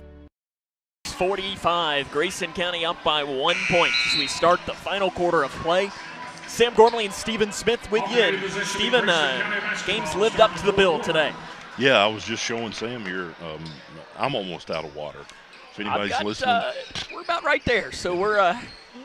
If anybody on site is listening to the radio broadcast and you want to go over to the concession stand and get me a bottle of water, I would appreciate it. Where's Eli? Yeah, I'm sure he's at home playing Fortnite. 46-45, Grayson County gets the ball. Hanshaw back into the game. He had 3 early fouls, and Jernigan's going to pick up a foul, and that's 4. Maddox Jernigan gambled on a pass, made a little bit of contact with Brody Armstrong's backside. Jernigan's 4th, team's first. I don't know how many he had in the third quarter, but it was all but 6 of their points, it looks like. Correct, and they had 20 points. So if I could do math, that's 14. Yep. Going to go ahead and take him out, and hopefully the Cougars can capitalize. Yeah, I think you have to. Yep. If you can get this now to 5 to 6 point lead or more, you're feeling pretty good with Jernigan on the bench. Hanshaw on the right side, looking to feed Armstrong in the post. Doesn't have it, crosses it to Logston, who's left alone. The floater is good by Jack Logston. Good pass. Armstrong had the guy on his hip, and the defender was shading over and got it over to Jack in the corner for an open jumper. It was one of those that I don't think Jack realized how wide open he was. Yep. Driving down the lane, back up top. Logston deflected the pass. It goes right back, though, into the hands of Summers. Cougars up by 3 points. 7:15 left in the fourth quarter of play. Inside the lane, off the left side. Shot from 15 feet, good by Coates. He's got 5 points in the game. Grayson County speeding down the lane. It goes Langdon in the lane. Shot flipping up. It does not roll in. It's off to the left side, fighting for the loose ball. It'll be a jump ball. Possession will head towards Muhlenberg. Mustangs wanted a foul, but I actually think that was a good call, calling a jump ball. Yeah, I know Caden thought it was a jump ball. He turned around with both thumbs up just as quick as he could, but yeah, probably a good call there. One Muhlenberg County fan behind us, Stephen, did not think it was a good call. I could hear that coming through the noise-canceling headset. 48-47, 7:01 left in the fourth quarter of play. Grayson County up by 1 point. Full court pressure. They're able to get it set up. Muhlenberg County breaks it with no pressure, with no worry at all. Three far side. It is missed on the inside, and a foul going to be called on Armstrong. For Armstrong, that's going to be his third, team's first. Long shots a lot of times will cause long rebounds. It looked like Brody was probably blocked out pretty well there. The ball just bounced over his head. Through the first 6 games of the season, Coates 39% from 3. He's probably about 0 of 7 today, though. Inside the lane, blocked by Logston, but a foul beforehand is going to be called. I think he did get him with the body a little bit. Yeah, it was clean up top, but I think he probably did get him on the body there as he was going up. 2 shots for Gavin Groves. 0 of 2 from the free throw line this season. Some of the biggest free throws for the freshman of his young career. If he makes them both, Muhlenberg County has the lead, and the first one is well long and missed. What do we get for free if the visiting team misses 2 free throws in the second half? A swift high five. Attaboy. Second chance coming from Gavin Groves. No high five for you. He makes the second. 48 all. Kaysen Morris re-enters for Muhlenberg County. Mustangs settling back into a half-court man-to-man defense. Hanshaw breaks the timeline at the logo. He has not scored today. Hanshaw drives down the right lane, off the right side, too hard, and a foul is called on the inside on Muhlenberg County. It'll be called on Summers, his third, team's third. Look at Sam before the game, looked like he's averaging 12 a game. I don't know how many points he has tonight. Summers has 7 right now. Hanshaw to the line to shoot 2, 68.3%. For the man who was the first freshman to rush for 1,000 yards in Grayson County football history. He'll have 2 huge free throws coming here. First one, good.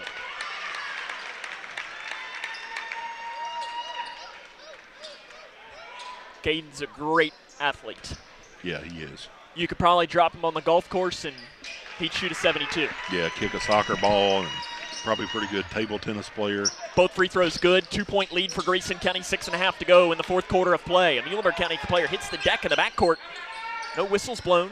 Morris over to the far side. 3 is up by Coates. It's off the front of the iron. Rebound put back on the inside, left short. Logston's got the rebound. He's triple teamed on the inside, and a foul's going to be called on the Muhlenberg County Mustangs. And that's a good call. Didn't have control of the ball, did Jaden Edwards, and instead it'll be his first. Yep. Good job by Jack there, grabbing the rebound and holding it up. Quentin Horton is having a conversation, the official, with Aaron Morris. And I think that was a good job of officiating, too, by Quentin Horton, realizing it's a 2-point game, saying, Coach, I don't want to have to tee you up. Right. Let's have a conversation. But he's already gotten a sideline warning today and probably said, listen, I don't want to have this game resort to this because it's been a great game so far. It has been, yes, I agree. Hanshaw on the left wing. Screen from Logston. Hanshaw at the free throw line. Bounce pass back to Logston, who will let the 3 fly and let the 3 go in for Jack Logston on the left side. Logston's third 3 of the second half of play. He's got 11 in the half. 17 now for the game, and a foul in the backcourt's called on Grayson County. Travis Johnston doesn't like that call. For Hanshaw, that is his 4th. Team's 3rd. I don't think everybody in the gym tonight would agree with us, but overall, officiating has been pretty good. Yep. Both sides. They've called things both ways, yeah, I think. I agree. And like you said just a minute ago, they've done a pretty good job keeping control of the game, kind of talking to both coaches, trying to calm them down a little bit. So good job to the officials. 53-48, Grayson County with a 5-point lead, 5:40 to go here in this game from the Cougar Den. Grayson County trying to beat the Mustangs for the first time since December 2015. In the lane, shut off the left side by Coates. It's missed, and a late foul going to be called on Langdon. It's only his first, but it is the team's 4th, so Muhlenberg County going to shoot free throws the remainder of this game. When Jernigan went out, we were talking about that. If the Cougars could maybe pull out 5 or 6 point lead, it kind of makes you want to wonder when the Mustangs will come back with Jernigan. First shot good by Isaac Coates from the stripe. Luke Harden back into the game. When are you putting him back in? 4-minute mark? Well, either that or if the Cougars stretch it out anymore, I think you got to go back to him. Just looking at his body language on the bench, he's ready to get back in there. He's anxious, but hopefully we can force him to put him back in, stretch it out here a little bit. 53-50, 5:20 to go in the fourth quarter of play. Logston on the left side. He's had a good second half of play, especially from three. Haycraft on the right side, up top to Napier, swings it off left wing to Armstrong. He does have range to shoot it wherever. Armstrong down the left side, gets around the defender, realizes he doesn't have it, spins around, does a bounce pass off to the left side to Logston. He'll pull up the three. He says, I can shoot it, and I can put it down too. Logston, three on the left wing. It's a 6-point Grayson County lead. 56-50, jump pass, knocking around, and it's taken back by Morris as Napier got his hand in on it. Driving and weaving through is Morris. Kicks it off to the left side. Three by Coates. It is short. Long rebound. Harden tries to save it in bounds. He does, but it goes right into the hands of Landon Haycraft. Thrown with some authority. Landon Haycraft is the catcher for the baseball team, and he showed off his moves right there, and immediately Maddox Jernigan going to come off the bench. He'll check in at the next stoppage of play. You know, the Cougars have done a pretty good job not getting excited and not forcing anything. Turn the ball over or turn the floor over a couple times. Langdon free throw line jumper. It is missed. Foul on the rebound called on Muhlenberg County. Yeah, saying they hadn't forced anything and have gotten some good looks out of their half-court offense there. So hopefully we can keep that up. It's the team's fourth foul of the half. Foul was called on Morris, his third. Maddox Jernigan back into the game. For Muhlenberg County, he does have 4 fouls. Into the corner, Logston, who has been on fire in this quarter as well. Logston back to Langdon, three near side, blocked out of bounds. Great defense by, recovery there by Kaysen Morris. Yeah, almost sucked in a little bit there, in on Jack, but did a really good job to get back out. Now we got a little talking Okay, I thought there was some talking happening after the play, but I think, yeah, there is a little talking here happening between Spencer Langdon and Kaysen Morris. I think both guys, and the officials, I like this here too from James Richardson. He steps in and says, okay, guys, okay. Probably just asking what the pregame meal was. Yeah, I'm sure that's exactly what they were saying. Langdon drives in the lane, tries to flip it back. He keeps his pivot, shots up, good, and he's good to the line for being fouled on the inside.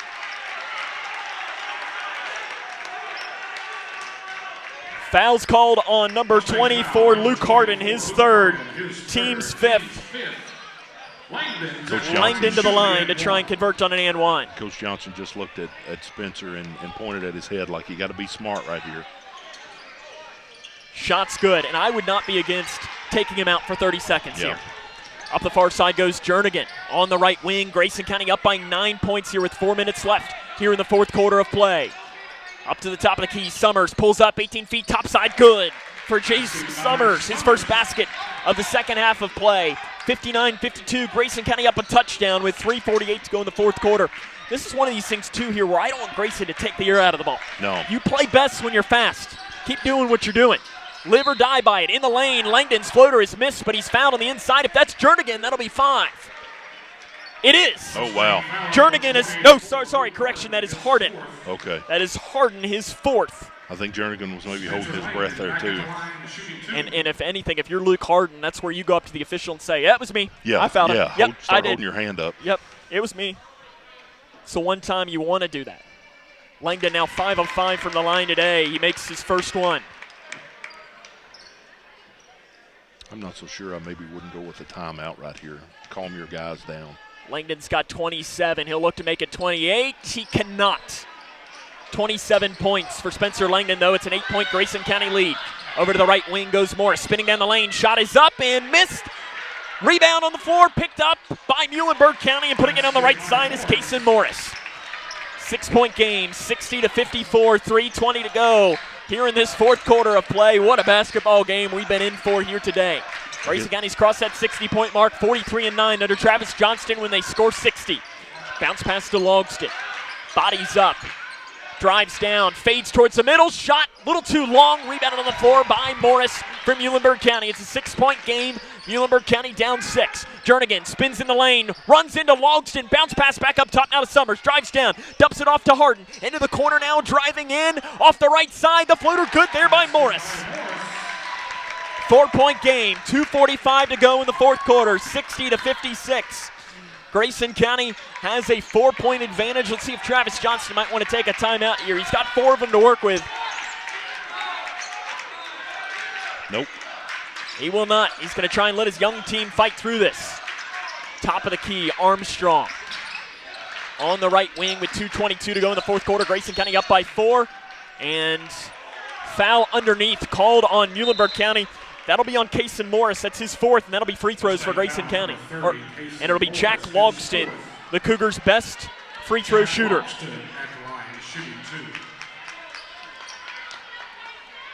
Logston's got 20 points and counting now in the game.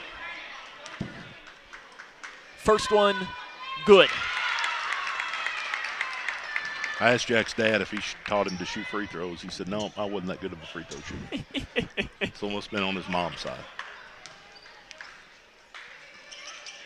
Misses the second. 21 for Logston. It's a 5-point game, though. 2:17 left in the fourth quarter. Grayson County has the lead against Muhlenberg County. Backing it off to the right side, it is Morris. Driving, pulling up Summers. The high arcing shot is good for Chase Summers. It is a 3-point game, 61-58. And timeout on the floor taken by Travis Johnston with 1:59 to go.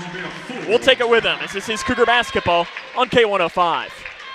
Connection builds community. It grows the minds of future citizens and leaders. Connection teaches. It encourages. It builds confidence.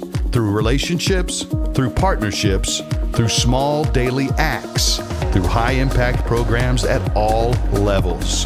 Connection says together, we can. The one thing I know about Grayson County schools, when you get the right people going in the right direction, anything's possible. We are GC Connected. 51-58. Grayson County has the lead against Muhlenberg County. Sam Gormley and Stephen Smith back here with you. Stephen, this conversation by Travis Johnston, what do you think is being said? I was just thinking coming out of this timeout, you want to have a really good set run right here. I'm not as familiar about what the sets that they run. I would assume that you're going to be looking for either Langdon or Logston coming out, but you want to make sure you run a good play, get a good shot right here. If you don't make it, fine, get back on defense, but you really need to put some points on the board on this possession. I think the biggest thing is there's a lot of time left in this game. Yep. You don't need to force anything. I mean, you're up by 3. You have the lead. I think is probably one of the biggest things, too, that Travis Johnston was telling his team. You're winning. Right. And every foul for the remainder of this game will be free throws on both sides. Yep.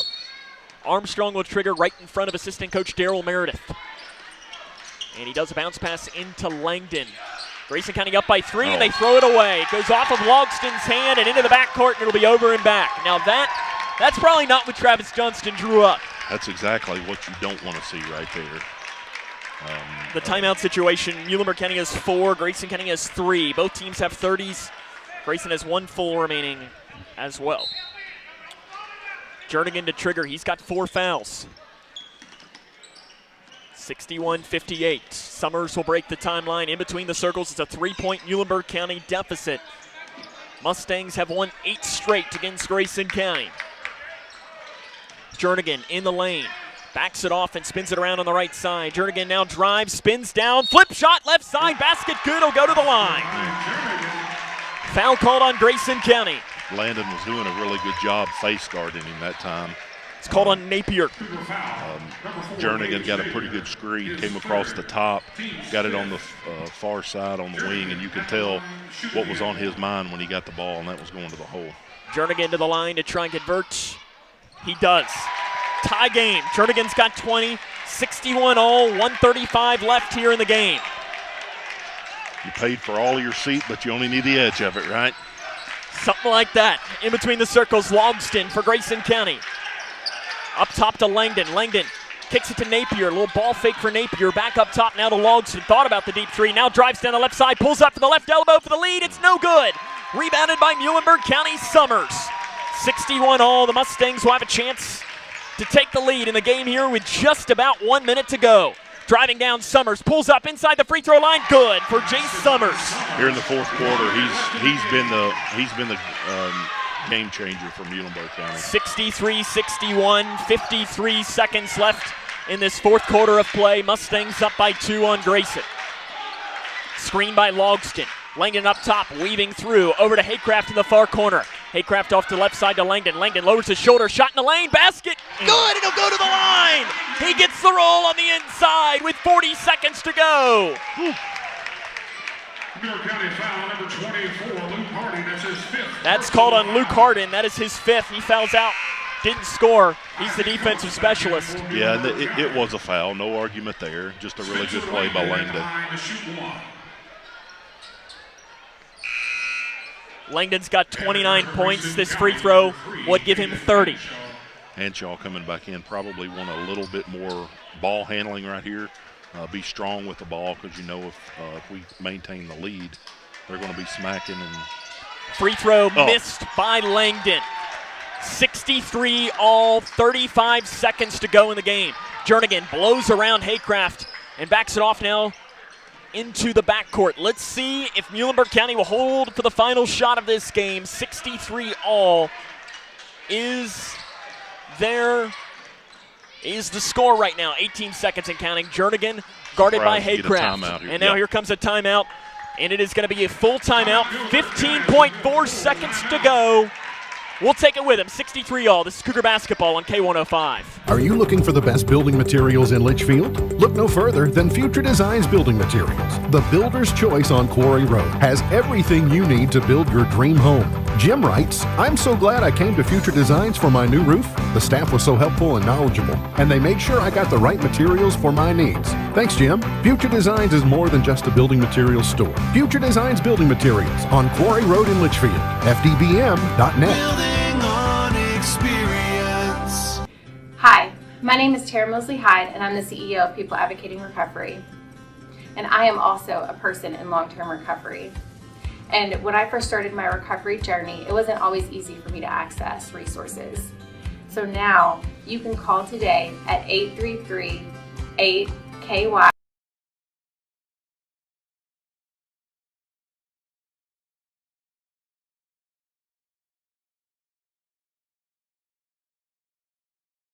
Today. This is Cougar basketball on K105. 15.4 seconds to go in the game. It is 63-63. Muhlenberg County has the basketball out of this timeout. Last 2 times they've come here, they've won in the closing seconds, including the last time a 3 by Cole Vincent on the right side. 15.4 on the clock. Maddox Jernigan, you better imagine, is probably going to get the ball. It will be Summers to trigger, and he gives it into Brannon. Brannon up at the top of the key will do a handoff pass to Jernigan. Kobe Martin is guarding him with 8 seconds left. It is 63 all. Jernigan over on that far side of the floor. Martin stays in front of him. Jernigan down the lane. Shots blocked by Logston with 1 second left. Logston throws it up at the buzzer. It is no good. We head to overtime. Grayson County and Muhlenberg County are all knotted up at 63. This is Cougar basketball on K105. Do you need help paying for college? Your first step is completing a FAFSA, free application for federal student aid. The 24-25 FAFSA will be available in late December 2023 and is more user-friendly. More students will be eligible for aid than ever before. Kia counselors and others are ready to help you. You're not in this alone. For more information, use the QR code or text money to 800-928-8926. Or you can visit gearupky.org/money.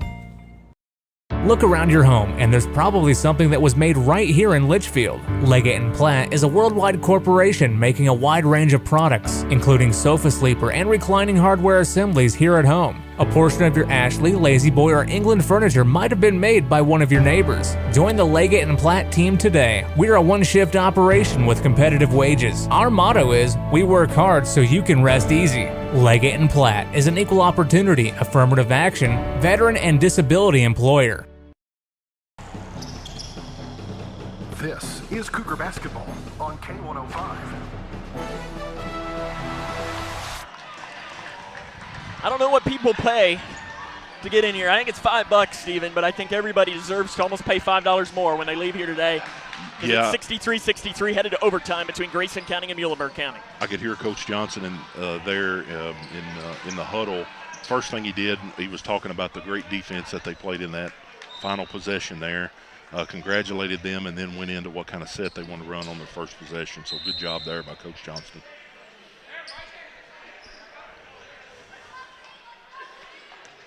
Overtime we had, it's the overtime tip. It comes up and it's controlled by Muhlenberg County as Brandon knocked it into the backcourt. 63 all. Spencer Langdon, 29 points to lead the way for Grayson County. Jack Logston has 21.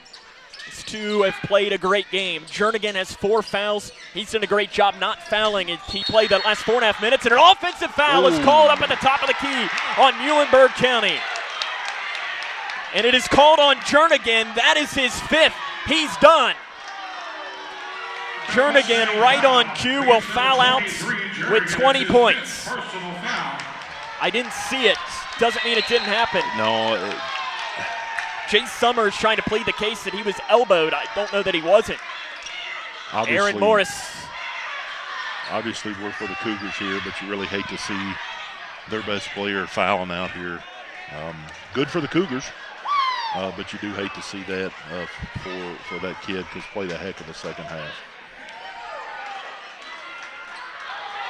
We'll see here. I can pull it up on our YouTube of the replay. We'll watch it down here.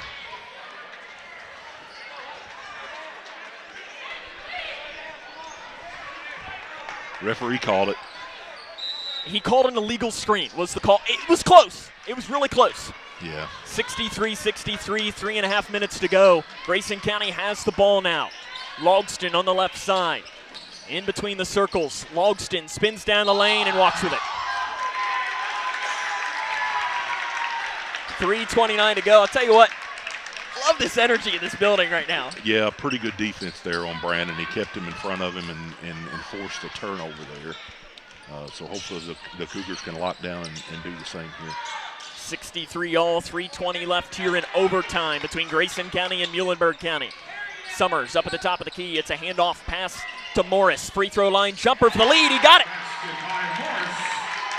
What are the stats, Sam? The first team that scores in overtime wins. I don't have that one in front of me, but it's probably pretty accurate to control things from the opening tip. Langdon feeds it to Armstrong in the far corner. Good defense coming immediately. Armstrong drives the baseline, jump pass to Martin. Martin up top to Logston. He thought about pulling up for the 3, gives it to Langdon on the left side. Langdon up top to Logston, 3 for the lead on the right side. It is no good. Rebound, Hanshaw, put up, it's missed, but it'll go to the line. Really good job there on that back side, getting that rebound and putting it back. But yeah, like you were saying, the energy in here, we got both sides are up cheering.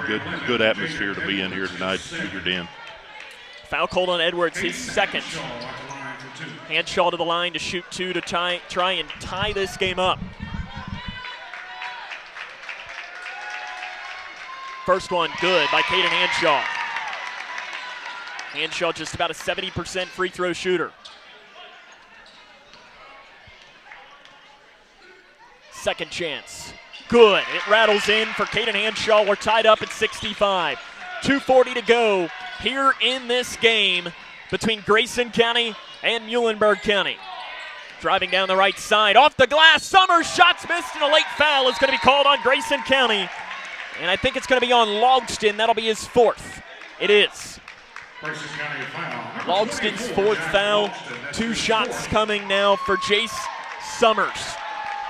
He is a 69.6% shooter this season.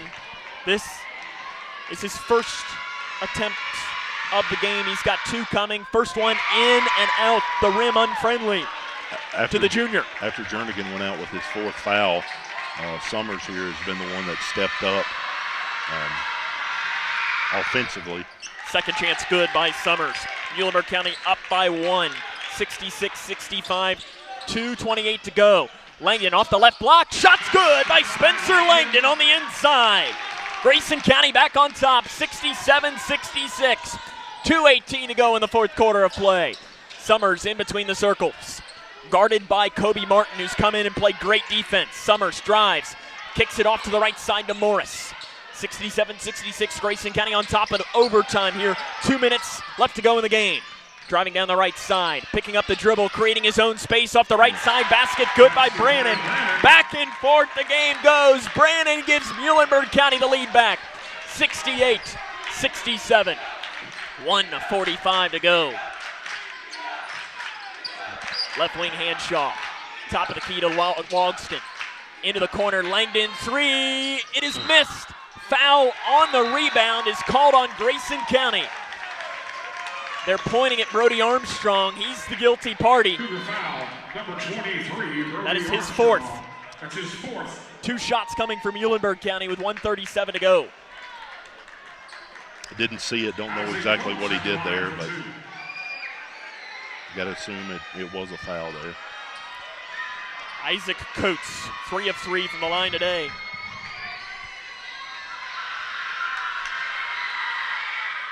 Good. First one there to make it a 2-point game. 69-67. This game has been everything that we thought it would be and more. Good. Both of them made by Muhlenberg County. 1:37 to go in overtime. Muhlenberg County up by 3 points. Probably their biggest lead of the game, isn't it? I think it is. I was just thinking about the same thing at the free throw line. Langdon spins around, off the glass, shot short, rebounded by Muhlenberg. Mustangs have it. They're up by 3. They have a chance to add to it here in overtime at Grayson County High School. On the right side goes Brannon. Bounce pass inside, off the right side, blocked by Logston. He loses the ball out of bounds. Driving in was Coates. Great recovery. Jack Logston probably has about 5 blocks in this game. Yeah, did a really good job of keeping that. Just couldn't wrangle it in and get the handle on it, but good job by him. Timeout taken by Muhlenberg County with 1:11 to go in this overtime period. 70-67, Muhlenberg County has it, and I think if anything else, we all just need to take a deep breath. Yeah. We're okay. What a game this has been. Absolutely lived up to the hype in every way, and Stephen, you mentioned earlier, if you are Holmes and if you are Crittenden County, you're saying more overtimes. Yep. More overtimes, because both of these teams have games tomorrow. Grayson County hosts Holmes High School, whereas Muhlenberg County will travel to Crittenden County. So pretty much they go from one area of the state, and they just, instead of turning right, they turn left. On the Western Kentucky Parkway there. Pretty good distance for Holmes to come down here tomorrow night. We were talking about that before the game. I mean, Holmes up in the 9th region. If you don't know where Holmes is, it's in Covington, Kentucky. I was guessing, probably about 15 blocks from the river or so. Holmes traditionally is a power in the 9th region. They have slowed down recently, but they won their first game of the season last night against Bishop Brossart. When you get a team coming in off a win, sometimes one win is all you need to start rolling. Yeah, that's exactly the word I was going to say. You get rolling. Big possession here for the Cougars to do lockdown defense and get a stop. 3, catch and shoot, far side, good by Coates. He hadn't hit one all game, and he hits one there. 73-67, 1 minute to go in overtime. Langdon, 3 to answer. It is not there. Rebound on the floor, bouncing around. Muhlenberg County's got it on the inside. Bounce pass to Coates. Here comes the double team. Coates looking for help. Timeout, Muhlenberg County. 52.8 seconds to go. Steven, that might have been a dagger. Yeah. Really kind of an unconventional out-of-bounds play. One pass. Defense was okay. They were up on him. He just hit a good shot. And then, then came down to this end and probably forced that one a little bit quicker than you needed to.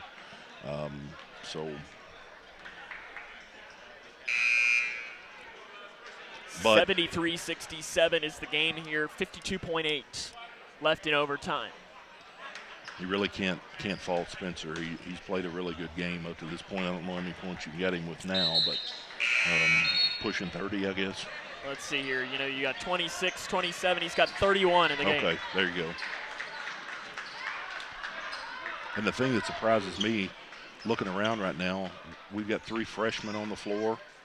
Obviously, they've got experience, but they're still freshmen. Brody's a sophomore, maybe? He's a sophomore, and Kobe is a junior without much experience. They loop the pass into Edwards up the near side of the floor. They dump it into the corner to Brannon, and a foul's called. Langdon is going to pick up the foul. Brannon is makes 2/3 of his free throws this season.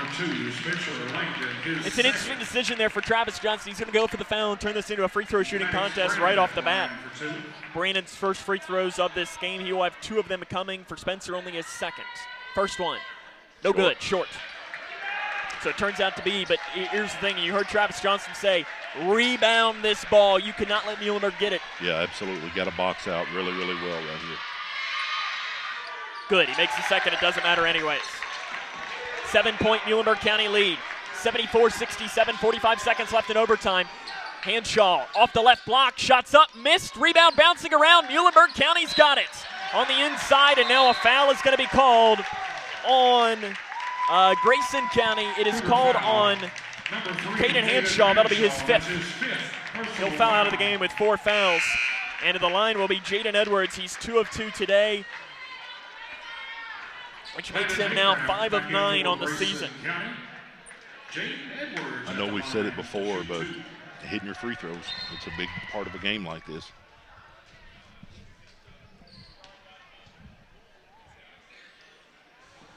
Two shots coming for Jaden Edwards. 74-67. Grayson County trails Muhlenberg County here in overtime. Good. You're now going to have to start thinking about the 3 ball if you're Grayson County. That stretches it out where stranger things probably have happened. But second one is missed. Logston with a rebound for Grayson County. Logston up the near side of the floor with about 30 seconds left in overtime. Logston 3 right side. He's fouled by Muhlenberg County. The shot is missed. And it was, without question, a foul on Maddox Brannon, his second. 3 shots coming for Jack Logston, and if you're Muhlenberg County, that's the last thing you want. I've been really impressed with Brandon tonight, keeping his composure, doing a good job defensively. When he gets the ball, he's strong with it, built really well, but that was definitely not what the coach wanted him to do in that particular possession. First free throw good by Logston. Second free throw, got it. This now gives Grayson a little sliver. Got the feeling of a district regional tournament game tonight. It does. Third free throw missed by Logston, rebounded by Muhlenberg County. You almost can't foul, they do. You almost had to go for a steal there, down 6. They foul Summers. Number 2, Spencer Langdon, his 3rd. Langdon's 3rd foul. Summers at the line. This is definitely one of these games, though, that you'd love to see a rematch in the 3rd region tournament. Yeah, absolutely. Not a smoker, Sam, but I think I could use a cigarette right now. First free throw is good by Summers. I don't know if Miss Cox would be real happy if I lit one up here at the. Listen, they used to. At the Den. When I was a kid, you'd go out in the commons area. Both free throws made by Summers. Just be a fog. 77-69, an outlet to Haycraft on the right side. Haycraft, deep 3, it's an air ball. There to pick it up and put it in on the left side is Kobe Martin. Timeout on the floor taken here by Grayson County. 77-71, 20.4 seconds left here. And can you foul or do you have to go for a steal? You got to go for a steal, but then if they catch it, I think you have to foul. Probably I don't know if there would be another school of thought in this possession, because the more time that ticks off the clock, the worse for the Cougars here to give them time to come back. So yeah, I think you got to foul. This is Grayson County's first overtime game of the season. Of course, they played double overtime last year against this Muhlenberg County team 1 year ago tomorrow to the date. Going to turn around in 20 hours and do it again? 7:30 tomorrow. Both of these teams play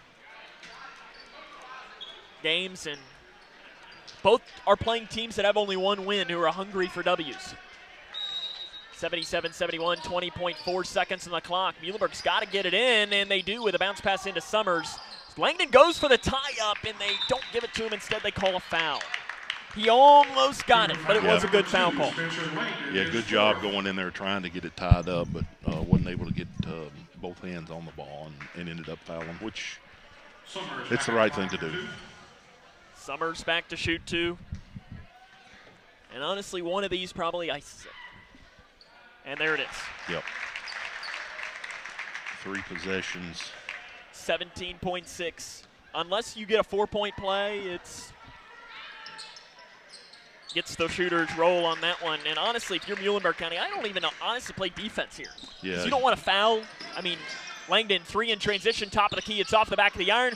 Rebounded by Muhlenberg County, and that will do it. The Mustangs come to Litchfield and take down the Cougars, win their 9th straight against Grayson County, and pick up this win today by a final score of 79-71 in overtime. We'll come back, wrap it up after this. This is Cougar Basketball on K105. Connection builds community. It grows the minds of future citizens and leaders. Connection teaches. It encourages. It builds confidence.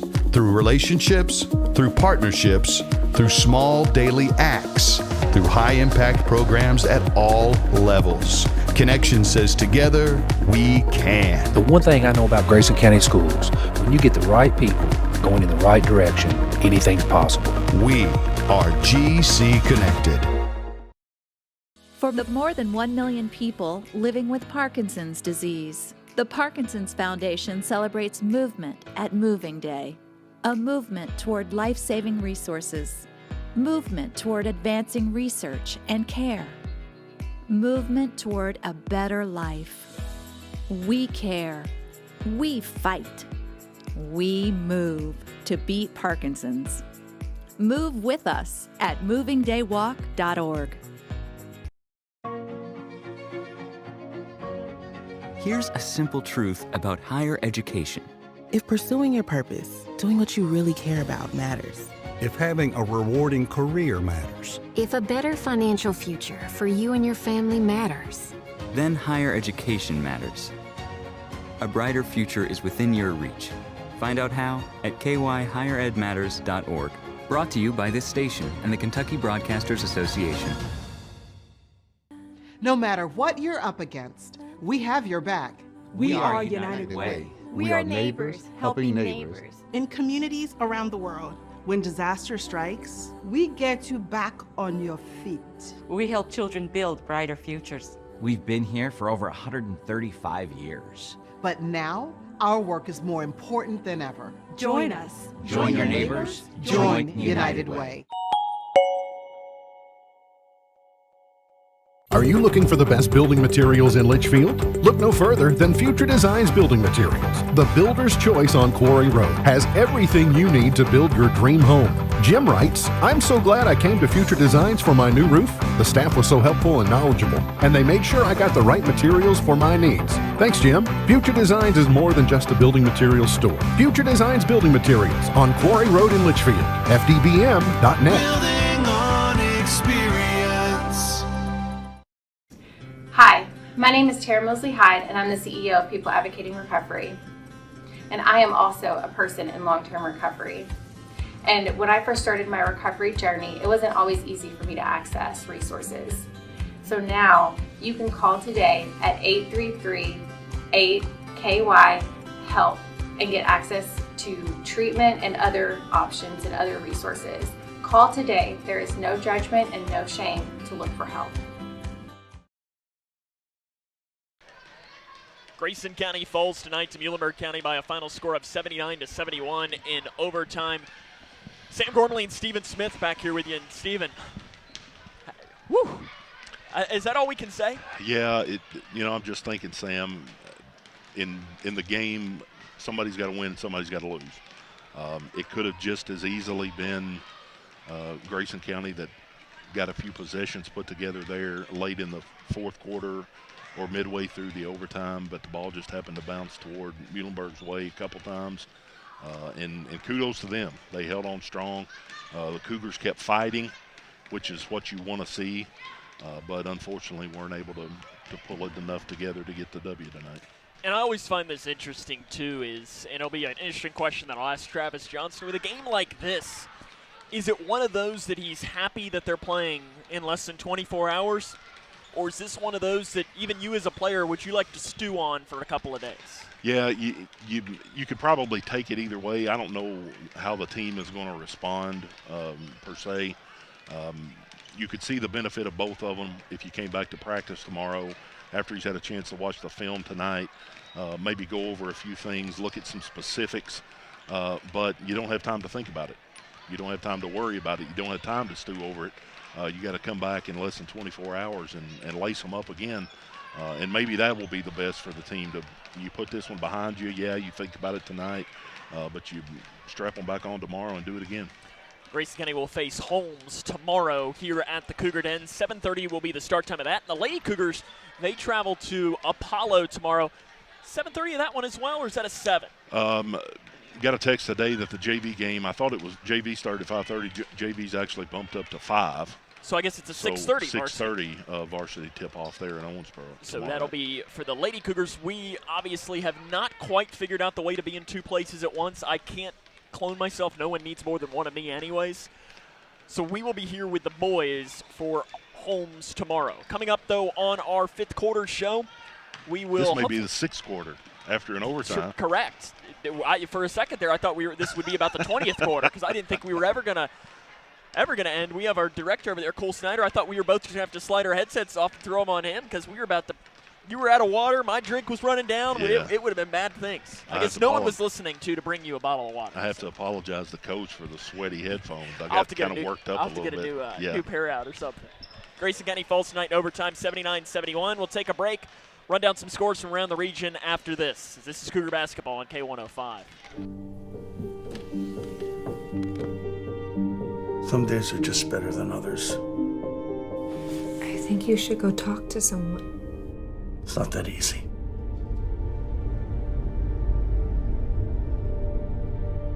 Have you been thinking about suicide? You can talk to me, Dad. It's been a tough couple of months.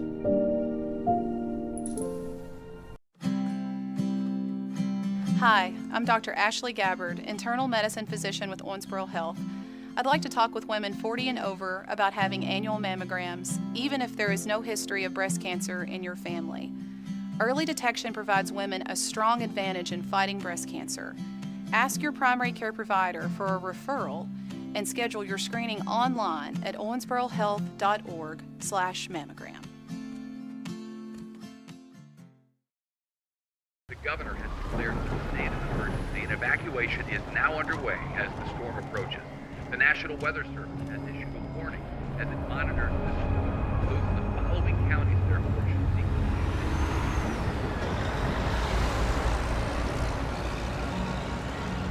Convoy of Hope is ready to help you prepare for the next storm.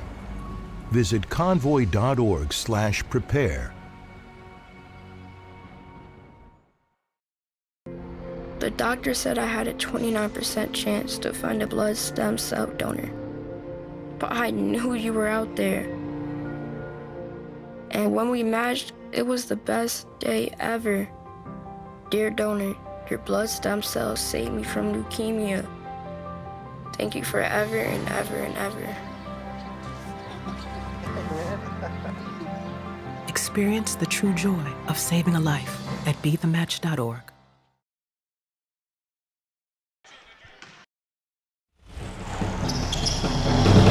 This is Cougar Basketball on K105. Welcome back here to Grayson County High School, where the Cougars fall tonight in overtime to Muhlenberg County by a final score of 79-71. We're joined now by Coach Travis Johnston. And Coach, I mean, something Grayson County, Muhlenberg County, I was telling Steven here is that this game feels like it is like Grayson Edmondson without being the rival. It's just something about this game is always close. What was kind of your message to your team? They've got to be heartbroken because it's a tough one to lose.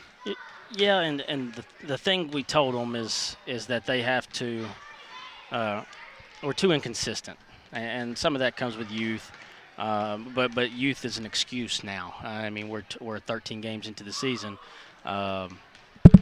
Excuse me, and youth shouldn't be an excuse anymore. And we've had guys who are seasoned, played in big games, stuff like that. we continue to make the same mistakes over and over. We continue to not be as focused as we should be. I told the coaches before the game, I don't have a good feeling about this because we don't seem focused. Our JV team wasn't focused at all. And what has happened is that we win some games, and we win some big games. And we get full of ourselves. And that's why I told them when we continue to do the same mistakes over and over, we're going to be up and down, be a little bit over 500 team, mediocre, okay. But that's all we're going to be. We have to start we got the skill part down. We got to start getting the mental part and the thinking part down. And we just don't have that right now. We don't have the focus. We don't have the lock-in and the drive to know because, hey, they ranked us 4th and 5th in 2 polls that I saw today. Well, they've been playing without their second leading scorer for 3 weeks, and they were ranked 10th. And I told them, you mean to tell me that they didn't come here ticked off wanting to beat number 4 in the region? I mean, that's how you got to learn. We've been the hunters. Now people put us up there. You got to learn how to be hunted, and we have no idea how to do that yet. How do you become the hunted? Just focus. I mean, we did a lot of stuff tonight that, like right there at the end. You know, they made some really tough shots, some shots that I didn't think the guys would even shoot.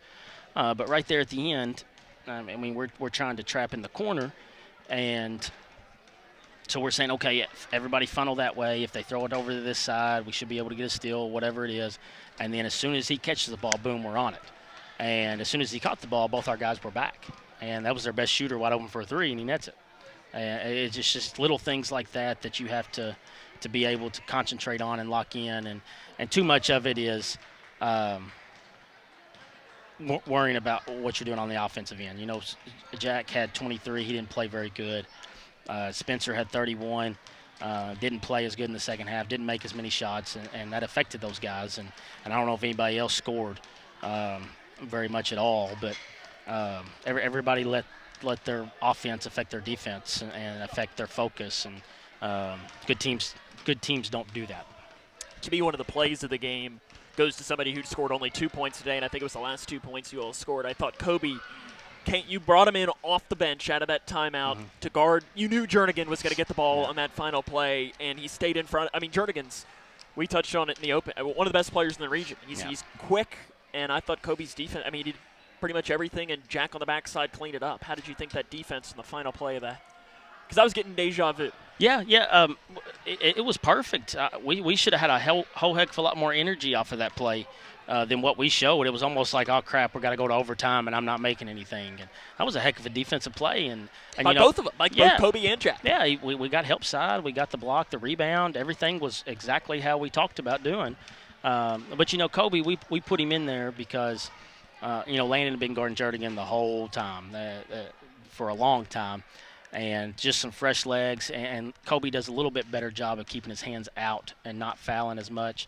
Landon does a good job, but Kobe makes sure he really shows the refs, and we thought that gave us the best chance of them not bailing him out and calling a foul. So, and it worked, and Kobe played good in overtime too. But again, that play should have gave us some juice, and there was nothing. Kind of 2 questions with tomorrow. First one is, and I've asked you this over the years plenty of times, is after a loss like this, good thing or bad thing you're playing in less than 24 hours with a young team? Would you like this to stew, or are you glad that they can push this away and focus on a different opponent? Or do I need to ask you that tomorrow? Yeah, see how the game goes tomorrow. But no, I don't think it's bad. These kids. Or does it even matter? I don't know if it does. These kids are so used to playing so many games and so many days in AAU and all that stuff. And with me when I played, of course I guess that was why everybody thought I was going to be a coach. I always but I thought about a game all night. Some of these kids won't even remember the game come midnight when they're playing PlayStation or whatever they do. But hopefully this one gets to them because, we talked about it. This one kind of separates you from the middle of the pack if you can get this win. It's at home. Muhlenberg's a really good team, really good program, very well coached. They're one of the best defensive teams in the region. And we were still kind of floating in that middle of the pack. Now that just keeps us right in there. And if we want to be better and good and even great later on or whatever it is, then we have to we got to be able to win those games like that. Tomorrow, that opponent Holmes, who is coming off of winning their first game of the season last night or night before last Yeah, against Bishop Brossart. Obviously, Holmes is from my neck of the woods up there in northern Kentucky, but I can probably guarantee that your kids, if you ask them where Holmes was, they probably have no idea. They wouldn't know even if I said Covington Holmes. They wouldn't know where it's at. And you probably would say, but if you're asking Holmes, their team, saying you're going to Grayson County tomorrow, in fact, I can guarantee you, as somebody who is a geography person and grew up in that area, they don't know where that is.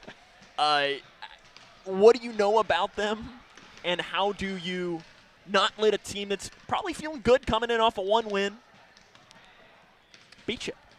You got to come out ready to go. Our warm-ups were terrible. That's just another facet to all the non-concentrating that we do. Our warm-ups weren't any good. I guess because we thought we beat Apollo, we were on top of the world and stuff. But our warm-ups weren't good. They got to be better. They got to be focused and ready to go. And I told them, you can say all you want. Maybe they're dragging a little bit after a long bus ride. But I tell you, if I was a player, I wouldn't go 2.5, 3 hours, whatever it is, just to walk in and lay down and then go home. They just got to win. Maybe if they lost before, I don't know, but they just got to win. They're coming for another one. And we got to make sure we understand that and not come out and think we can give our C game or D game and be able to win just because they have 1 win on their record. It doesn't work like that because they've played some good teams up there, team stuff that we know nothing about. So it's one of the best regions in the state. There's no question about that, especially those Cooper Jaguars. Coach, I appreciate it. We'll see you tomorrow. Grayson County falls tonight 79-71. We'll come back and wrap it up after this. This is Cougar Basketball on K105. Do you need help paying for college? Your first step is completing a FAFSA, free application for federal student aid. The 24-25 FAFSA will be available in late December 2023 and is more user-friendly. More students will be eligible for aid than ever before. Kia counselors and others are ready to help you. You're not in this alone. For more information, use the QR code or text money to 800-928-8926. Or you can visit gearupky.org/money. Look around your home, and there's probably something that was made right here in Litchfield. Leggett & Platt is a worldwide corporation making a wide range of products, including sofa sleeper and reclining hardware assemblies here at home. A portion of your Ashley, Lazy Boy, or England furniture might have been made by one of your neighbors. Join the Leggett & Platt team today. We're a one-shift operation with competitive wages. Our motto is, we work hard so you can rest easy. Leggett & Platt is an equal opportunity, affirmative action, veteran and disability employer. Connection builds community. It grows the minds of future citizens and leaders. Connection teaches. It encourages. It builds confidence. Through relationships, through partnerships, through small daily acts, through high-impact programs at all levels. Connection says together, we can. The one thing I know about Grayson County Schools, when you get the right people going in the right direction, anything's possible. We are GC Connected.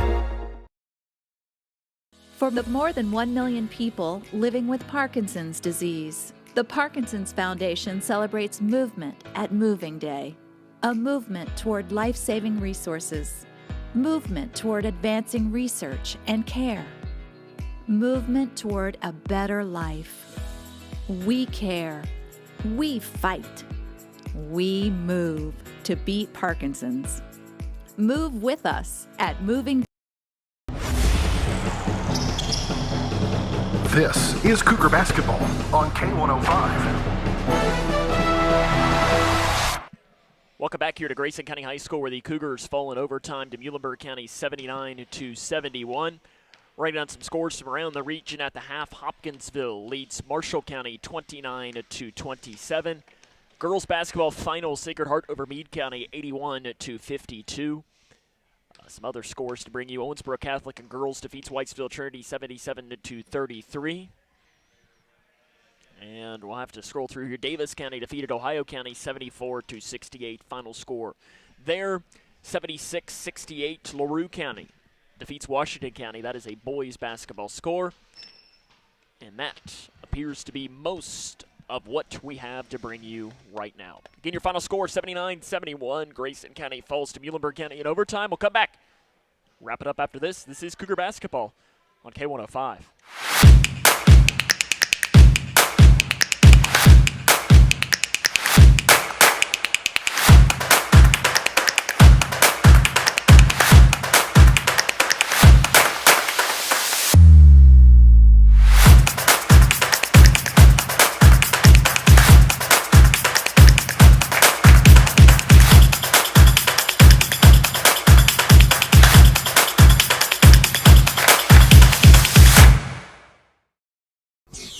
ready to help your family get prepared for the unexpected? Here we go! Ladybug and Cat Noir know how important it is to be ready. Because you never know when Hawkmoth is going to strike, or a disaster will hit. And you don't need miraculous powers. Just put those planning skills you already have to good use. Make a plan that will help you and your family be ready when emergencies happen. Ready Kids can help. Get started at ready.gov/kids. I'm not here to fire you up. If you're not already fired up, you shouldn't be in this room. If this victory isn't worth all you have to give, then leave. But now, right now is your chance to be a part of a victory the world will remember forever. Victory over cancer. This victory isn't just happening. It isn't inevitable. What does hope mean? Now is our time, your time. You may save someone you love. Time is very precious. Today's cancer research is tomorrow's victory. A victory that is there for the taking. Grab it. How was that? Now that was a great halftime speech. Let's go win.